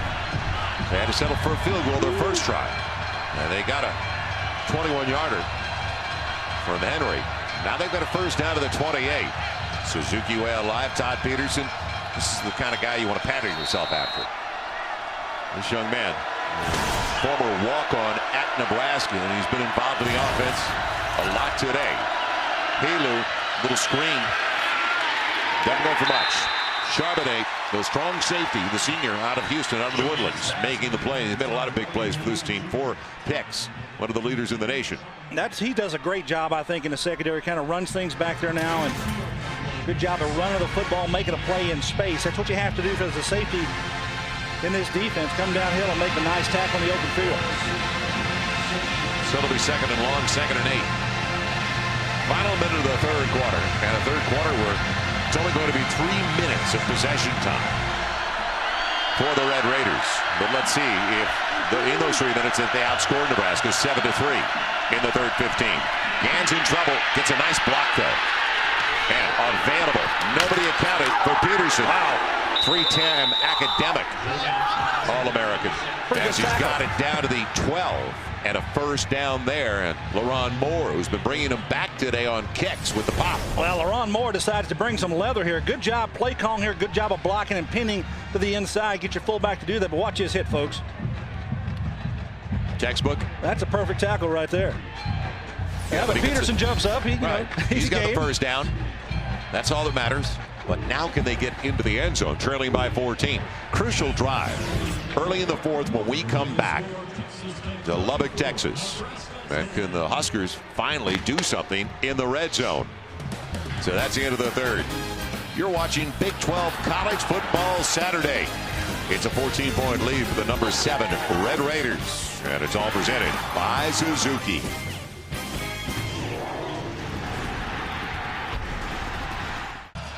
Welcome back once again to Lubbock as we get ready for the start of the 4th. Joel Myers, Gary Reasons, Jim Knox in our game summary.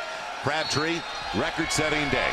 32 career touchdown catches, all-time leader in Red Raider history. And the Red Raiders with a 24-10 lead, but Nebraska's got it 1st and 10 at the 12. Quick one outside Peterson. And a good tackle by Jamar Wall. Wouldn't let go. So that's how it begins in the 4th. And Gary, we've talked about it before. This is the key. Can Nebraska get it done deep in Red Raider territory? Well, red zone defense coming into this ball game. Texas Tech has done a good job. 9 of 15 attempts, only allowed 6 touchdowns, Joel, coming into this ball game. That's only 60%. The success there for offenses coming in here in Nebraska. They've had their difficulties too. It'll be 2nd and 10 at the 12. With Joe Gans, a senior from the Chicago suburbs. Little option action. Helu out on the edge. And Wall again. Staying at home on the play. Out of bounds at about the 10. It'll be 3rd and 8. That's good assignment football by the defense. Coming off of get the quarterback, make him pitch a football, and everybody else playing downhill and kicking him out. Wall making a nice tackle there on the sideline. And the difference in college football, when you run it out of bounds this year, after it's reset, the clock rolls. They stop it momentarily. The old days, and that's last year and before, it stayed stopped, just like an incomplete pass. Yeah, and it starts the play clock also, so that those two things set things in motion. The clock continues to run. Huge 3rd down for Gans in the offense of Nebraska, trailing by 2 touchdowns. Flag down and a false start. Another penalty on Nebraska. That'll be their 7th of the game. Prior to the snap, false start on the offense. Number 72, 5-yard penalty. 3rd down. It's been a strange game so far, hasn't it? Well, when you've got things going against you offensively, I think that Bo Pelini certainly feels like that there's some things going against his offense. Yeah, they've changed left tackles. Mike Smith was in there who had the 2 holding penalties, and that was Javario Burks who got that false start penalty on him. So they've changed from their tackle who had the holding penalties, and guess what? The new tackle, he got one also. And only 1 penalty on Texas Tech. And Burks, sophomore from Phoenix. He started 3 times last year as a true freshman. Now Gans on 3rd and long. Underneath, they won't get the 1st and goal. It's complete to Swift, and Swift has not been a huge factor today, the senior wide receiver. Well, this defense, I think, has done a nice job of playing downhill. And this is Daniel Charbonnet, and he's the strong safety, and he's going to come off and make plays. He's reading the quarterback and coming downhill, making a good firm tackle there as the receiver comes across. So Nate Swift not able to run after the catch. Good recognition by the Texas Tech defense. It's rare when we do a game at Tech, and they've had the ball only 5 times. This is the 6th series for Nebraska. It'll be their 2nd straight long drive, time-consuming drive, where they're settling for a field goal attempt. They got one, a 21-yarder. The last time from Henry, this is a 27-yard attempt. And it is a fake. Yeah, a fake, and there is the tight end. He can't get there. But 1st down, Joel. It'll be 1st and goal. He couldn't get to the end zone, but it is a fake, and Mike McNeil has the 1st and goal inside the 1. So what a gambling call, but a good one that was needed this late. Well, you got to pull all the stops out. Get your quarterback back on the field. Joe, you got some work to do because the field goal unit, hey, they utilize the fake to try to get something momentum here. This is a head coach call. See the holder pull it down and jump up. Actually, his knee down, he's down, and I don't think that's a college football rule. But nonetheless, he allows him to throw the football and almost gets it to the end zone. Big call there by Bo Pelini, the head coach. I'm sure it came from him, and Joe Gans got to be happy to get back on the field. So the gadget play works. They were desperate for it. Now can they finally get into the end zone? Quarterback sneak. Joe Gans looks like it. No official sign. Finally, touchdown Nebraska. We got a ball game.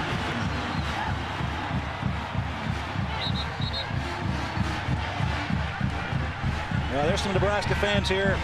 This week came all the way down here to Lubbock, and they're liking what they're seeing with this football team, showing some resiliency on offense to do some different things. They like the play call there, obviously. The fake field goal opportunity with a chance to get a 1st down, and now the touchdown. So a lot of momentum shift in this football game, and it going right back to Nebraska right now.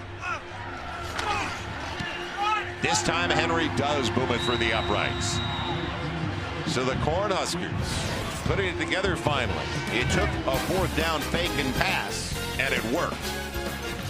So Wesh, the holder, throws it. Okay, get it to the tight end, and finally Gans.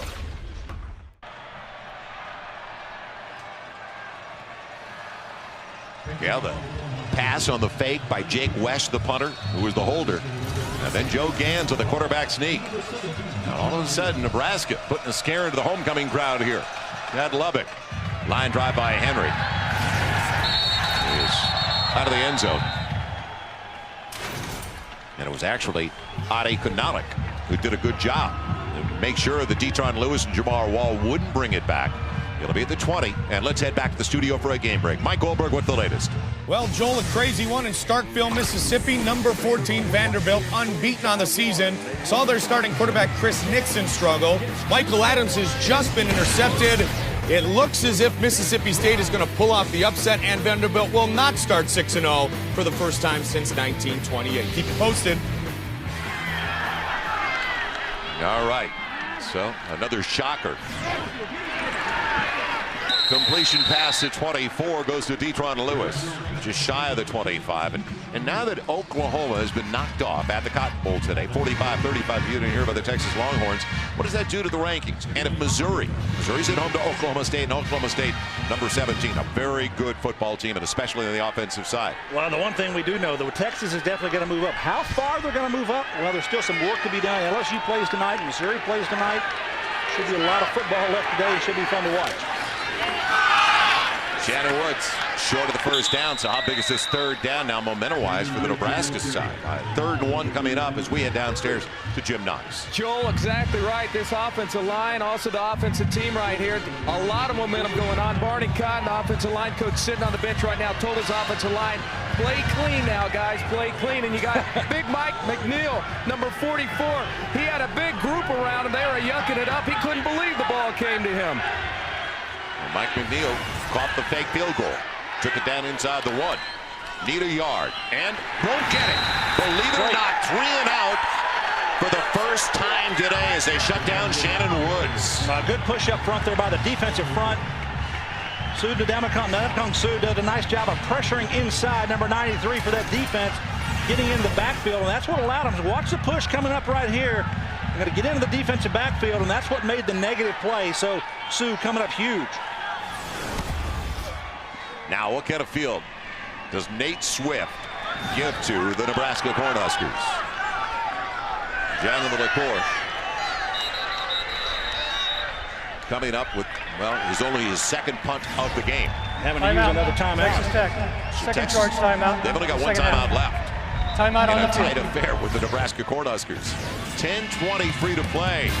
Get ready. Should be a lot of fun over the last 10 plus. Stay with us in Lubbock.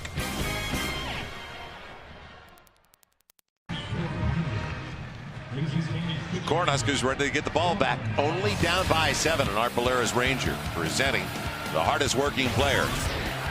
And it's Marlon Lucky, 13 carries. He kind of set it up for Nebraska. He led them to believe they could run the ball early, and they have throughout the game. Been very effective with the football. Marlon Lucky does a nice job here running the football, catching it for him. He's been a stalwart back there for him. Done a nice job, giving some pretty good production. This Husker offense has done a nice job today. And talk about production at Texas Tech. Tremendous offensive performance. They lead the nation in total offense. But guess what? Nebraska ahead of them in total offense so far in this football game. Red Raiders hunted away. And Swift calling for the fair catch, stays away from it. And should stay away. Had ideas after it hit the ground. So the Huskers, good field position. They're going to have it, best field position to start the drive in the second half, but they're on 32 when we come back to Lubbock.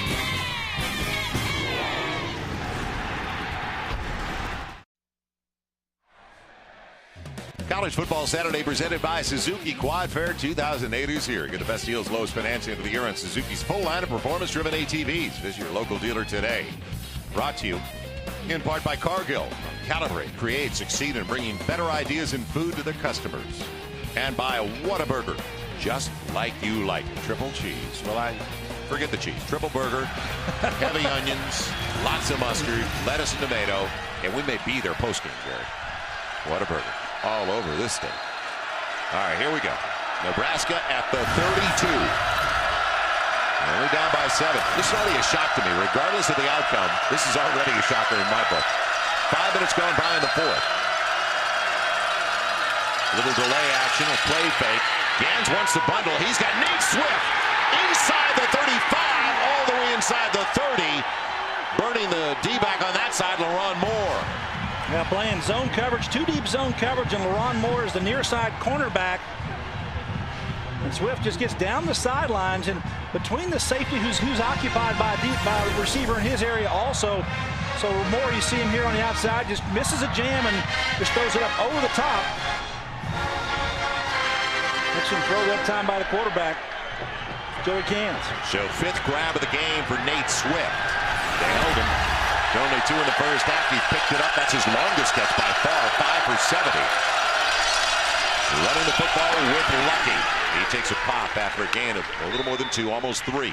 And then the balance in this offense, Joel, from being able to run the football and also throw the football, intermediate passing. Lucky's done a good job in this football game. Pretty impressive, I think, for Nebraska to be able to control the clock, control the line of scrimmage, move the football down the field. See the numbers there? Nebraska outgaining Texas Tech offensively in this football game. I don't think that's happened in quite some time to Mike Leach. Well, it's a game of keep away, but they're down by 7. And we'll go over there. 3 consecutive possessions. They didn't take advantage. Good thing. And they had a good thing going. Over the middle and behind the tight end. It was up for grabs because it was way behind Mike McNeil. Yeah, Darcel McBath, the safety, had an opportunity for an interception here, and McNeil did. I don't think he even saw the football coming. Joey Gans just trying to get it to his big tight end. You're going to see him here going across, but I don't think he sees the football, and McBath had the best opportunity for it. That's not a very good throw by Joe Gans. He had Nate Swift on the far side. I thought he'd go that direction. Yeah, big 3rd down here now. It is 3rd and a little more than 7. And Nebraska is down 7 points. This might be 2-down territory if Nebraska doesn't get it here on 3rd down. Will the pocket hold up? Yes, it does. Gans underneath has it, and he's got a first down. Niles Paul. Excellent job by Joe Gans using his feet, getting out of harm's way. Pocket broke down just a little bit for him, but he slides to his right. And Niles Paul comes up huge just around the 15-yard line and catches a football and falls forward for the first down. Watch Joe Gans move to the right. He sees pressure coming there on him, gets the ball out there, open up as a receiver, but in the zone right in front of Charbonnet. And excellent job there by Joe Gans moving out of the pocket. Paul was basically begging for the ball. Not a bad idea. Joe Gans 28 of 34, 253 yards. They have dominated the ball in the second half, yet down by 7, and that's what's hurt them too, the penalties. That is going to be their 8th of the game compared to only 1. Ball start on the offense. Number 76, 5-yard penalty. First down. Lyden Murtha, their senior right tackle.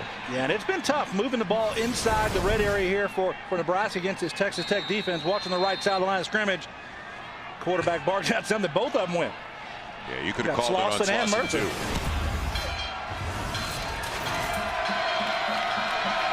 So Joe Gans, Gary, you know well, he's standing up, telling him blocking assignments. That's what he was talking about. He's calling out guys in the defense where they're at, and a little bit of miscommunication there, but now it's 1st and 15 and giving away precious yards. So inside the 20, Lucky in the backfield, little swing. Will they get the blocks? Out of the edge, Lucky inside the 10. Bolts out of bounds, close to a first down, inside the 7, and they get a great spot to the 6. He's shy by only a yard and a half. Good job winning the corner offensively. You're going to get out to the outside. This is almost a little pitch pass outside to Lucky, who they win the corner, get around the edge of the defense. It gets inside the 5-yard, inside the 6-yard line. Excellent job there moving the football with a different wrinkle. Overstock.com bringing you the first down marker. Overstock.com's prices so low you can afford to buy something for your friends too. Overstock.com at home with the O. It'll be 1st and goal at 2nd and a yard and a half. Lucky the single in a 2 tight end formation. And Lucky going sideways gets it easily. It'll be 1st and goal between the 2 and 3. Well, that's just power football. Getting behind your center, Jacob Hickman, and Keith Williams, the left guard, going on the left side against this Texas Tech defensive front, and get pretty good push there. Williams doing a nice job from the guard spot, and this offensive front. Now you take the time, you got 1st down here, I think you try to continue to run the football at this Texas Tech defense, and the more you run it out of defense, the defense can't stop your run game. It really takes the wind out of your sails. Now they try to tie it up. It'll be first and goal inside the 3. You could say that Nebraska should be tied by now or even in the lead. Toss Lucky. Does he get the block outside? Not enough out there to help it. Good job of running the alley by Darcel McBath. Free safety coming downhill, getting inside out on Lucky and making a nice sure tackle around the 2-yard line to get him out of bounds. Good position there by the Tech defense. Clock moving inside of 6.5 minutes to play. So Lucky's been their workaholic. Joe Gans on target to the tune of 29-35, and he hit for a high percentage against Mizzou last week. Threw for 293, 267 so far today. 2 yards away from tying things up. On a play fake, Gans, and wide open touchdown Nebraska. Believe it or not, Drew Young, the tight end out of Kozak. Well, 2 tight ends in the ball game for the Huskers, and they utilize both of them. Mike McNeil gets out first. He could have thrown that way, or he could have thrown to Drew Young. Both of them were open, but Young, I think, was more wide open in the middle of the end zone. Not even accounted for in the Texas Tech secondary. Now the big extra point for Alex Henry. Clean exchange, and it's all even with only 6:06 to play. So last week, Missouri spoiled Nebraska's homecoming weekend in their conference opener. They're trying to do the same to the Red Raiders here in Lubbock. And we've got a wild 6:06 to play.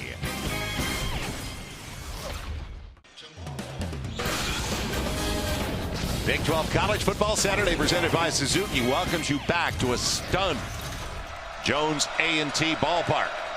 We're in Lubbock, Adequinonic. And almost 50% of his kicks have been like that. And he's downwind, so it's not anywhere near being brought out. It's out of the end zone. What a weapon. And a little energy, too, with this football team. Nebraska taking it down, putting points on the board. Watch the tight end's going to get out here, and the backside tight end is where he's going to go with it. Watch the play fake in here, and Joe Gans rolls around. Excellent play job here. The defense all bites on the play fake and allows the backside tight end, middle of the end zone. Boy, Joel, I think you could have thrown that one. I think I could have caught it, too. First down, Texas Tech. And this is foreign territory for them. They have the football. They're about to touch the football, and they haven't had it much. Last series, their first 3 and out with a punt. They only had it for 3 minutes in the third quarter. And a big run across the 30. That's Baron Batch, the sophomore from Midland, moving the chains. Jim Knotts, what's going on down there? Hey, Joe, look at this on the sideline here. The Texas Tech defense look pretty worn out. They've been on the field a long time this afternoon. Time of possession definitely goes to Nebraska. Also on that last series, L.A. Reid, fine cornerback, out with an ankle injury. He's trying to get back in. Also, they're missing a top linebacker. As far as L.A. Reid goes, he could be back on the field shortly. All right. Gain across the 34. Thanks, Jim.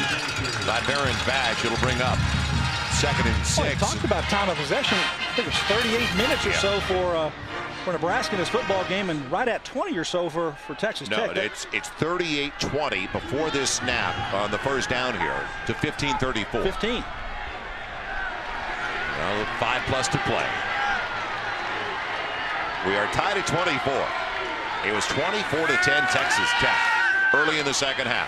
It's lost and almost intercepted in and out of the hands of the strong safety Asante.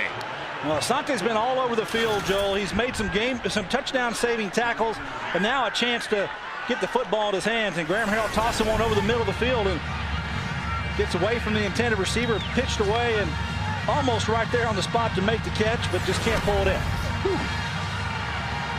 That was upset in the making if he hangs on. They're tied at 24, and now they're only 1 of 4 in the third downs, Texas Tech.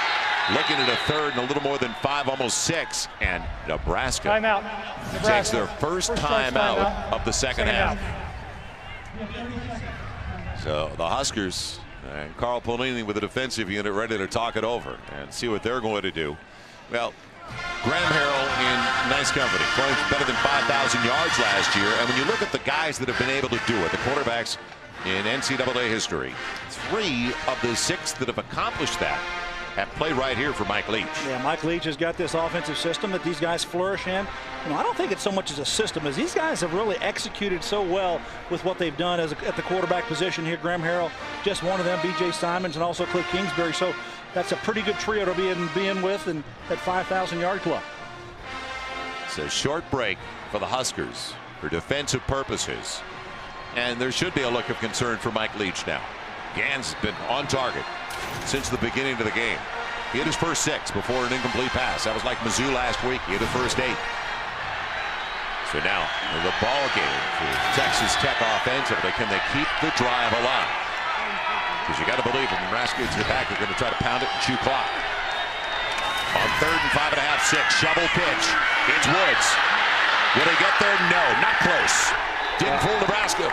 Well, don't be surprised here. Mike Leach may go for this on 4th down. He has done that time and time again. And I'll tell you, if I'm a football coach, this is a time where I punt the football. Mike Leach is keeping his offense on the field. Heck, if you don't come up with this, you're going to give Nebraska a short field to work with. Short field, they're in field goal territory, downwind. Chance to win the football game. I'm not sure I agree with this call. They're 58% on 4th down this year. Talk about guts. This is 4th and just shy of 4. Harrell trying to get him offside. Did he? No. Can he get it done now? Wide open, Michael Crabtree into the secondary. Beats Murillo for a first down.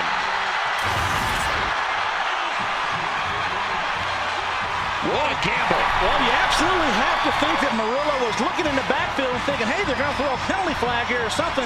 How do you not handle Michael Crabtree on the bottom of the field? Murillo's just looking his eyes in the backfield, and my goodness, this is a big gap by Nebraska's defense in the secondary. A couple of those today, and Harrell finds his All-American receiver out there for a huge play. For a first down all the way to the 17. It's Woods. And lassoed as he takes it down inside the 15 to the 13. Brought down by Hay. It's still a huge call by Mike Leach. Huge. 4th down inside of his own 35-yard line to go for the first down, and more importantly, got a huge play out of it. Well, we've said it before on our Big 12 coverage. He's always reminded us of kind of a mad professor. All he's missing is the lab coat. It's 2nd and 6. Barron backs takes over in the backfield next to Harrell. Big hole over to the right side. 1st and goal, Texas Tech to the 5. That'll stop it for the movement of the chains with 3:06 to play. Now time is going to be a consideration as well for Nebraska. Yeah, Batch has had a nice day, Joel. He's run the football. He's made some explosive plays running the ball. Seems very sure-handed with the football. He and Shannon Woods both have done a nice job here. Blend, well, not one is going to get the upper hand. I think they even out those carries, and both of them, the production has been very similar. Bring in Ryan Hale, one of the few guys they list as like a fullback, 8th-back. Also, Adam James. They're bunched on the right side. On 1st and goal, go to the right side. And a shot on Batch, but it gets it down to the 2. Yeah, I circled Ryan Hale prior to the snap there. That's the only fullback type they've got on the roster for Texas Tech. They don't have any tight ends. So when you come into this area of the field, this is something unique that Mike Leach has to really be creative. Use a hybrid type player, and Hale is the only one that fits the mold. I like what Pelini did here. Called a timeout. Stops the clock with 2:32. You don't want to let them maximize the 40-second clock. So 1 timeout remaining, and here's the breakdown defensively, and Graham Harrell recognized it, didn't he? Well, this is a play early in the ball game that Harrell does a good job getting it to his big play receiver to the outside on 4th down. 4th down going for this, and it's a breakdown in the secondary. They're playing zone coverage. How does Murillo not expand and go with him? You got 2 receivers coming up. You got 1 down to safety, and this guy's got to come with him, and he just doesn't do so. Allows a huge play. He sets up here now inside the 5-yard line. You know, he was a consensus All-American, so you want to be on it. I mean, you got to be Velcro on Crabtree if he's on your side of the field. You can't be looking in the backfield, which is what Murillo was doing, to think, okay, they're going to call this off or not snap the football. Certainly you got to expect, and you got to be on those receivers. Big wide splits of Texas Tech with Barron Batch in the backfield. 2:32 to play, and trying to take the lead on 2nd and goal from the 2. the middle, hammering it. And won't get it home. That's a nice fill. Yeah, you could hear it up here. That's a nice fill by the linebacker there on Baron Batch. And was that Asante going in there as well? Yeah, Asante, the strong safety, helped out. I'll tell you, the huge split here by Texas Tech. The right guard, right tackle split on that previous play. Hey, that's about 6 or 7 feet there. I tell you, it was pretty wide. We'll take a look at that split that you got right there, and watch the fill inside. Is that Asante getting down there at the bottom of the pile? Or is that a linebacker? I'm not exactly sure. Couldn't see his number. But it was Asante. You were right the first time. Yeah, they're strong safety, and not a little guy by any means. 6'1", 210, 215. Now tonight, stick around. College football twin bill. UCLA trying to pull off the upset at Autzen Stadium in Eugene. The Ducks in a Pac-10 showdown. Anytime I've been there, this time of the year, UCLA, I hope they got their rain gear. It all starts at 10 o'clock Eastern, 7 Pacific, presented by Acura in high definition. That's why they're Ducks. Yeah, going up to Autzen or in Corvallis, which is only about an hour drive away. Tough places to play. Corona's the place kicker. He's had problems this year, but this is less than if they had to try it right now, it'd be less than an extra point. But it is 3rd and goal. Now the big guys up front, they got to make something happen here. You got Batch in the backfield. He's been powerful. Probably going to look for Batch to come around this way, I would think, the way this thing sets up. Splits aren't as wide, are they now? And a quarterback keeper. Harrell, is he in? Yes! Touchdown, Texas Tech!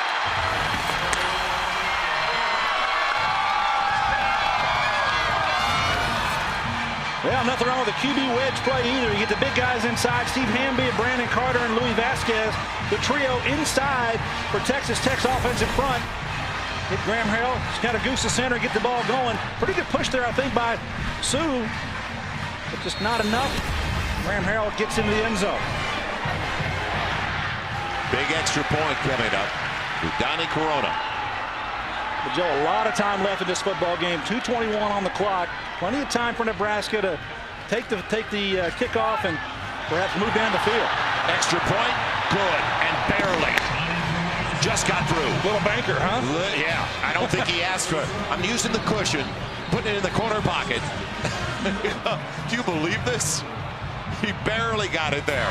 2:21 to play, and watch this one over.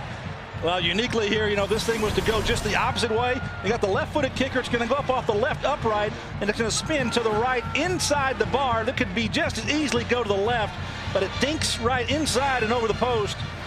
Gets him that single point.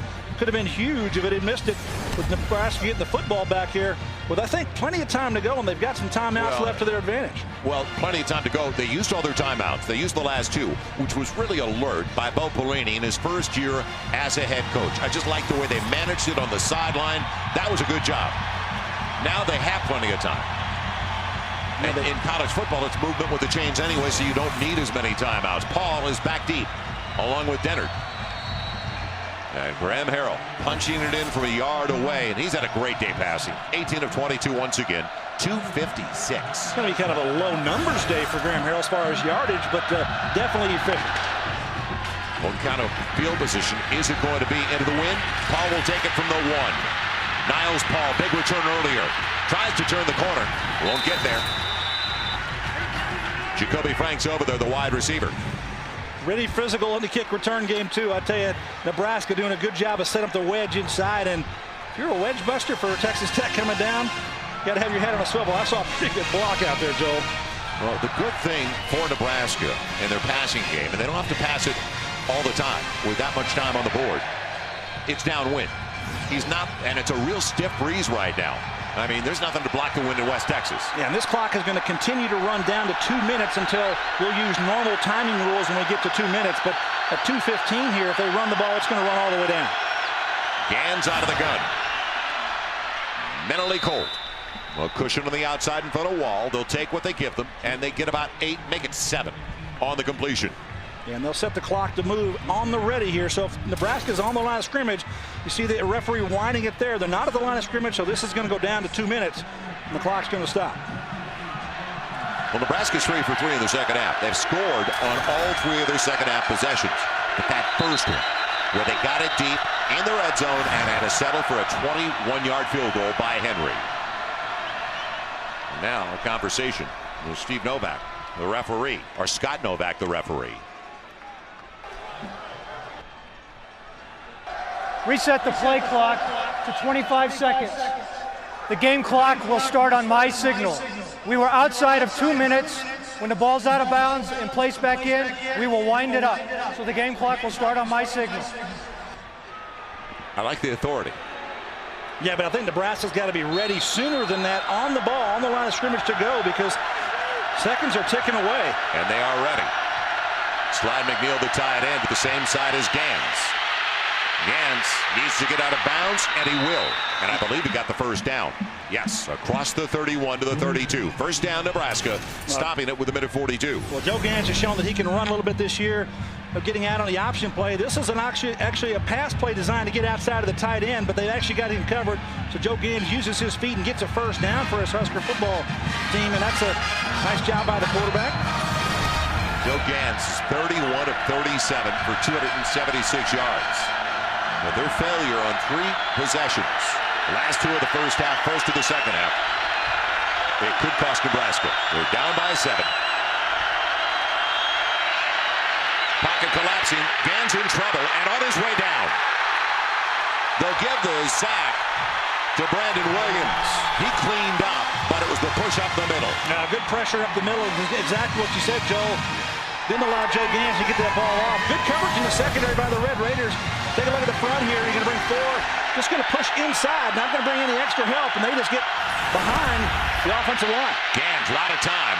Man, out in the open field. Marlon Lucky's the defensive back, falls down. Uses the field wisely. Goes to the sideline. So Brent Nickerson fell down. I believe it was Nickerson in the corner. Now, Marlon Lucky does a nice job here. The senior tailback catches the ball out in space. Joe Gans finds him, and then there's the defensive back. You'll see him fall to the ground and runs out of bounds to save precious time. Not trying to make a huge play. Look for play another down. 68 seconds to play. A lot of time left, and now a timeout for Texas Tech. It was Nickerson. There was no support on that side. And then they finally got there, but alert play because the middle of the field looked available, and then it closed up on Joe Gans. You know, every timeout that Texas Tech has called has been by Ruffin McNeil to use it for his defense to prepare them to stop Nebraska offensively. And it has worked to their advantage. They've done a decent job responding to what it is. And he's got it grouped over there on the sideline, and he's talking to his whole defensive front out there. So good job by utilizing the timeouts, even to help your defense. Miller. Polaris ATV presenting our toughest play of the game, the fake field goal. Jake Wesh, the punter, finding the tight end.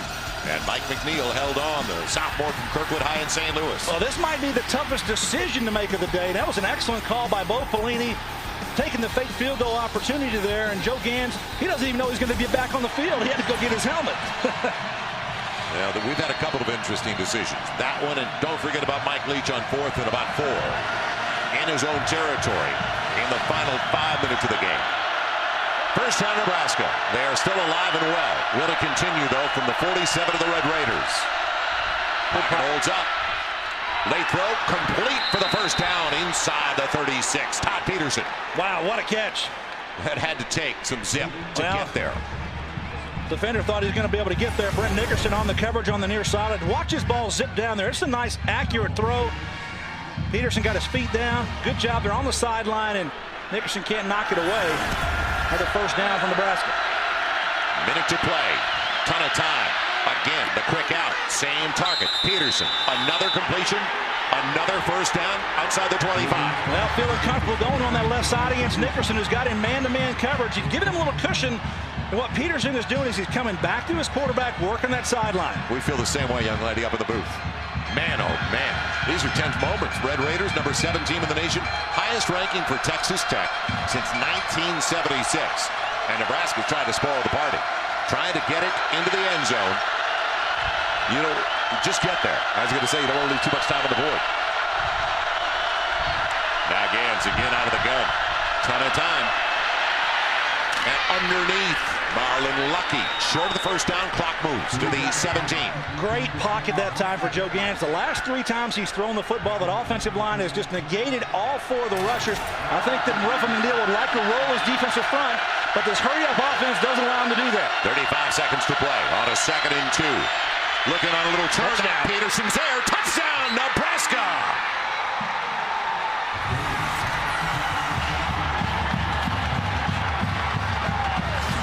Do you believe it? Well, folks, if you don't think there's some confidence in this Nebraska Husker football team, you haven't watched this football game, because they have grown up before your eyes against the number 7 ranked team in the country, the Texas Tech Red Raiders. Joe Gans has been exceptional throwing the football. Great job running the ball, and Peterson here catching and getting into the end zone. 3 catches now for Peterson on this drive alone. 2 for first downs, and now for the touchdown. Yep, Alex Henry. He's got to get the equalizer, and he does. 29 seconds to play. Both teams out of timeouts, and we're all tied up at 31. What a great job here by the quarterback, Joe Gans, managing himself in the pocket for this touchdown. And on the outside, Peterson just working away from the defender. Good spot to throw the football. Gets on the line, in line there. Done a good job against Jamar Wall, also LaRon Moore. No one has been able to cover Peterson on the outside, and as a big target, Joel, big receiver, 6'4", 215-pounder, that really gives a quarterback a lot of confidence to throw it high into the outside. Well, all 3 of their wideouts, big guys, as you mentioned. Peterson at 6'4", Swift 6'2", Meneley Colt 6'4".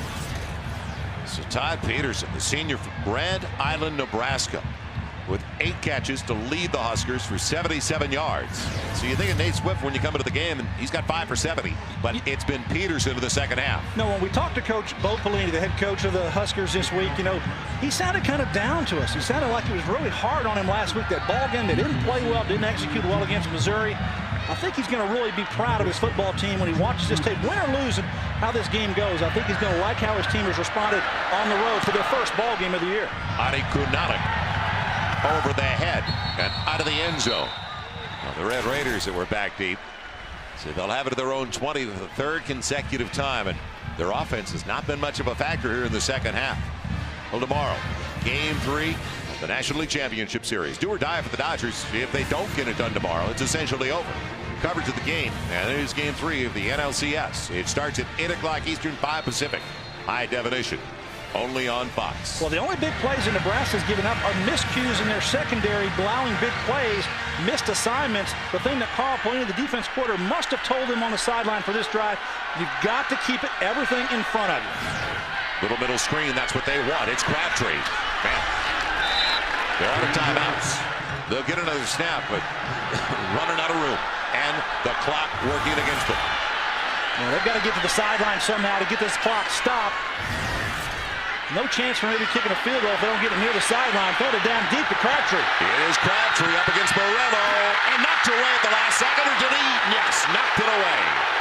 That time he got behind it, but the ball hung up on a deep ball down the sideline with 3 seconds to play. Well, I don't mind the call or mind the throw here. Graham Harrell says, hey, I'm going to go to my All-American receiver down number 5 down the sideline. He's on Murillo, who's letting him go again. My goodness, you can't look in the backfield as a defender. You've got to stay with the receiver. The ball almost caught by Crabtree, and if he had gotten that catch, they would have stopped the clock for a first down. They could have lined up to kick a field goal to win the football game. And the fans upset, but don't forget, it's not spot a foul. It's a 15-yard mark-off if they got a flag for interference. Well, I don't think there was interference on the play, and they're wondering whether or not that's actually a catch. If the ball hit the ground, they're seeing the replay in the stands here. I didn't watch the ball closely enough to see if it did touch the ground, but official right there on the call. It hit the ground, or they'd be stopped right now. Woods. And that'll do it.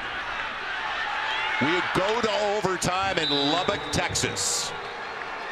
No one absolutely could have predicted this. After a 52-17 loss at home in the conference opener last week on homecoming weekend in Lincoln, Bo Pelini's Huskers trying to pull off the stunner. Well, a different output offensively. Sean Watson has called an excellent football game for the offensive side of the ball, allowing his running backs to do the work back there with their quarterback. And I think that overall, Huskers offensively have really set the pace for this game, keeping the ball away from Texas Tech's offense, because early in the ball game, Joel, they scored at will when they had the football. They managed the clock. Look at the total time here in this ball game as far as keep away. I think that you're going to see that Nebraska is going to be close to 40 minutes to 20 minutes for Texas Tech. And you could say Nebraska should have been up in regulation with the opportunities they had. Our overtime rules. Win the toss, you're going to defend first. The other team is going to pick the direction.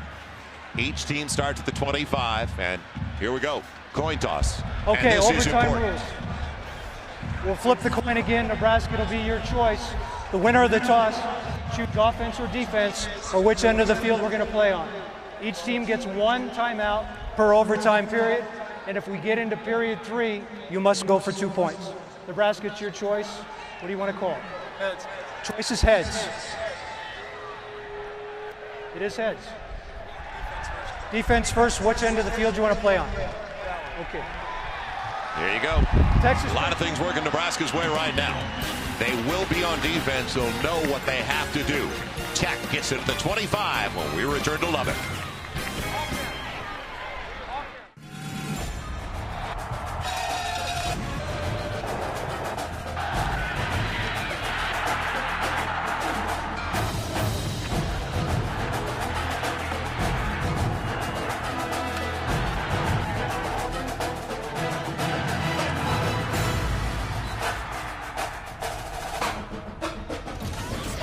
Welcome back to Red Raider land, homecoming weekend. The land of Buddy Holly, Matt Davis. We're in West Texas. And will it be a shocker this afternoon? We're into overtime, tied at 31, and the Red Raiders get it first. Working into the win, a little pump fake, setting up the screen. Baron Batch, he's going to block. And breaks the tackle inside the 10 to the 5, down to the 1. Excellent play call. You got an aggressive defense, Nebraska. They try to get through the blocks on the outside, not able to do so. Watch the offense release outside. Baron Batch get behind the big guys. Just kind of keep them inside. Batch working the sideline, gets into 5.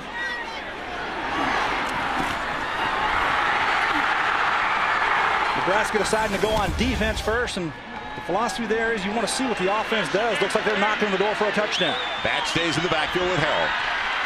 It'll be first and goal at the 1. Guess the wind's not a factor when you're dumping it off on a screen. And now, did they get a delay of game? Prior to the snap, delay of game on the offense. 5-yard penalty, first down. And wow. That's only the second penalty of the game on one of the most penalized teams in the Big 12. Well, but that's a huge penalty there, because now you're at the 6-yard line. A lot different there as far as play calling and what you're going to be able to do. Not going to necessarily be able to run the ball and power it into the end zone as I thought they would. I don't think that Mike Leach is going to worry too much. He's probably still going to run the ball a little bit here with Baron Batch in there. Yeah, personnel changes both ways. It'll be Batch over to the left side. And he's down to the 1. So he got exactly the 5 back off the penalty. It's going to be second and goal. Joel, if you can split the defense out by utilizing your offensive line, look at the line splits here. Look at how wide this is. Now here's Baron Batch, and when he comes across, he just got to pick a hole, A, B, or C, to run the football. And when he gets the football in his hands, he can find where he wants to go. Good job of filling the hole there by the Huskers. It's second and goal. Change it up now. Bringing in Shannon Woods. Woods to the left side. Yeah. He lost a yard. Maybe a half, but he definitely lost yardage. It'll be third and goal outside of the 1. Outstanding play inside. Sue and Steinkühler, the 2 defensive tackles inside for Nebraska. You love it. Well, I tell you, it's good football in there. When you can play inside, when this spread offense, they try to spread you out and be as physical inside and hold up and not allow but about a half yard inside. Those 2 guys in there, the 2 defensive tackles, I think played a heck of a football game for Nebraska. Play clock inside of 10. 2 to each side. And Harrell rarely gets under, but now he gives it to the wide receiver who'll make it to the corner. Touchdown, Eric Norris. That's a serious rhythm play. If you can't get it inside, take it around the outside. Eric Morris, a speedy one. But I tell you what, it takes a team effort to make a play sometimes in a touchdown. And maybe your All-American has to make a play. What I mean by that is Michael Crabtree, number 5 on the near sideline, has a huge block on the outside to allow this to get in the end zone. You see guys on the ground? Well, that's because Michael Crabtree kind of plugs it in there. Excellent job there, getting in the way. Not the most physical, but gets it done. Corona just hit the upright. Will he split him this time? And it is no good. Deflected at the line. It didn't make it over the crossbar. Nebraska blocks the extra point. Amazing turn of events here. Defensively, you're able to knock that ball away on the kick coverage and set you up with a chance to win a football game with a touchdown. So when we come back, can Nebraska get into the end zone? So it is deflected, and we will stay here now. It's deflected at the line. Well, the Husker fans who are here in the stadium are all happy. We're actually next to the athletic director's box, and all the fans in the box are jumping up and down. But there's still plenty of work to do for Nebraska on the field. They've got to take it from the 25-yard line into the end zone. They haven't done that routinely today. But here late in this ballgame, late in the fourth quarter, Joe Gans has orchestrated this offense to perfection. Their last 3 series have all been touchdowns. All 4 in the second half they've scored on. So 24 points in the second half on the play fake with Lucky. Middle of the field, the tight end goes the other way. It's Swift. And a little contact. Swift couldn't get up into the air to go after it, but it was well overthrown. I'll tell you, in regulation, Joe Gans has played exceptionally well. He's 36 of 42, 349 yards and a couple of scores. This one just gets a little bit out of the way, a little bit over Swift, can't catch the football. Actually outplayed Harrell in this football game, 19 of 24 for Graham and 260 yards in the same 2 touchdowns. Didn't think we'd see that today. That was a little hook by Nickerson on the hip, and that's what Swift was talking about. They'll set up Swift and Peterson. They're tall wide receivers on the wide side of the field. 2nd and 10 from the 25. Plenty of time for Gans. Now, intercepted. It's over. Jamar Wall saves the day.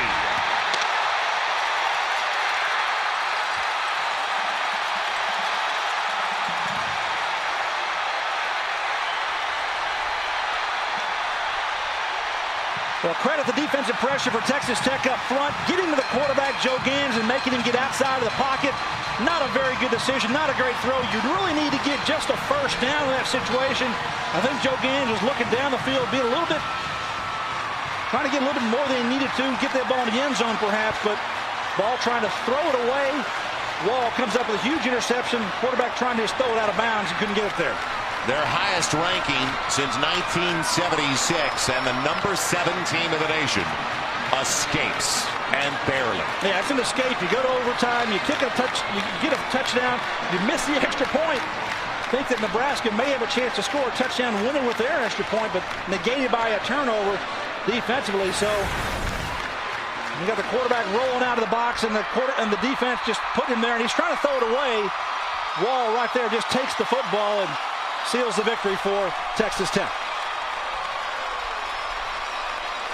So Wall, the junior from Plainview, the biggest play of the game defensively for the Red Raiders as we head downstairs. Jim Knox. All right, thank you, Joel. Coach, congratulations. What a win. Overtime, Nebraska gave you all you can handle. Yeah, Nebraska did a great job coaching, I thought. And I thought their team came in really inspired. And I'll tell you, I thought their O-line did a great job. Just like Nebraska O-line of old, I thought. And I can't say enough about their staff. And then I was also thrilled with our guys for rising the way they did. Key times, tough situation, all that stuff. And, sometimes you just got to keep fighting and swing longer than the other guy. And I felt like we did. And they're a great team. Talk about the big call in the game. You guys were tied at 24. Ball on your own 36, less than 5 minutes of play. You go for it on 4th and 4. Your thoughts on that? Well, I don't know. It's like Sharon Stone said one time after a movie she did. She said, "No guts, no glory." So anyway, I was just excited about our guys and the way that they responded. And I thought we might be able to draw them off, and then if we didn't, I felt like we could get it, and we did. So. You did. Congratulations, Coach, and best of luck next week against Texas A&M. Let's get Graham Harrell, Michael Crabtree in real quick. Michael, you broke the all-time touchdown record here at Texas Tech, 32 career touchdowns. Your thoughts? Man, it's all for Graham, man. I just love him, man. We're just having a great time, man. And Graham, talk about the game winner here in overtime. Nebraska gave you all they can handle. You guys were not on the field that much of time as far as offense goes, but you get the game more with Morris. No question. That was a huge play. Crab had a great block on that. I don't know if you saw that. Eric did a good job. The O-line, you know, they were all pitching, and that's why we had to go outside. We went outside and got a win, and that was huge. Now, one other play that was huge, you guys were tied at 24, less than 5 minutes left to go in the game. 4th and 4 from your own 36. We're surprised that Coach Leach made the call? Well, he just wanted to try to get him off sides. He didn't tell him to snap it. And I guess the center thought we had him, but we didn't. But, you know, in 4th and 4, I'm going to Crab, and he made a play for me. That's the way things go. Oh, then, Michael, also, you got the pass on 4th and 4. You were open. Were you surprised you were that open? I was just running my route, man. I knew Graham was going to connect, man. It was 4th and 4. We seen him standing there, so we just took advantage of it. All right, congratulations. Red Raiders stay undefeated. Appreciate it, Graham. Thank you, Michael. Joel? All right, I love it. And I said at the time, are they just trying to get him offside? Well, I think they were. You know what? Graham Harrell was. Well, you know what? When the center sees somebody in the neutral zone, they've got to snap the football. Great execution by Texas Tech. Yeah, and at the same time, we talked about the guts it took, and that was the word that Mike Leach used. 5 catches, 89 yards, 2 touchdowns. He had the first of the day, and it set the tone. This definitely did. At the start of the day, it was a huge play, a little scissor screen inside, and made that happen. And then the quick one there to the outside, just got his feet in the end zone. So those two had the huge play, and now this is the 4th down play that we talked about, we interviewed about, and this was an interesting call by Mike Leach. Nonetheless, it turned out to be one that kept them in this football game and won it for him here in overtime. And I like what Mike Leach said about Nebraska, because their staff had a good game plan. They certainly did. I think Coach Watson really did a great job on the offensive side. I think that Carl Pelini is going to be happy about his defensive effort and their execution. It was a pretty good effort by Nebraska. Yeah, strange final score, because the extra point, it was blocked. It was an interesting day for Corona, the place kicker. 37-31 is our final in overtime. And don't forget tonight, 10:15 Eastern, in fact, 7:15 out on the West Coast. It's UCLA taking on the Oregon Ducks up in Eugene. Next week, college football Saturday Twin Bill. Kickoff show 11:30 Eastern. Followed by Texas Tech, Texas A&M, and then number 9 USC looking good at the half today, 21-0 over ASU. Well, they're taking on Washington State. For Gary Reasons, Jim Knox, I'm Joel Myers. Thanks for joining us. Homecoming weekend in Lubbock complete. Red Raiders prevail, the number 7 team in the nation. Watching Big 12 College Football Saturday presented.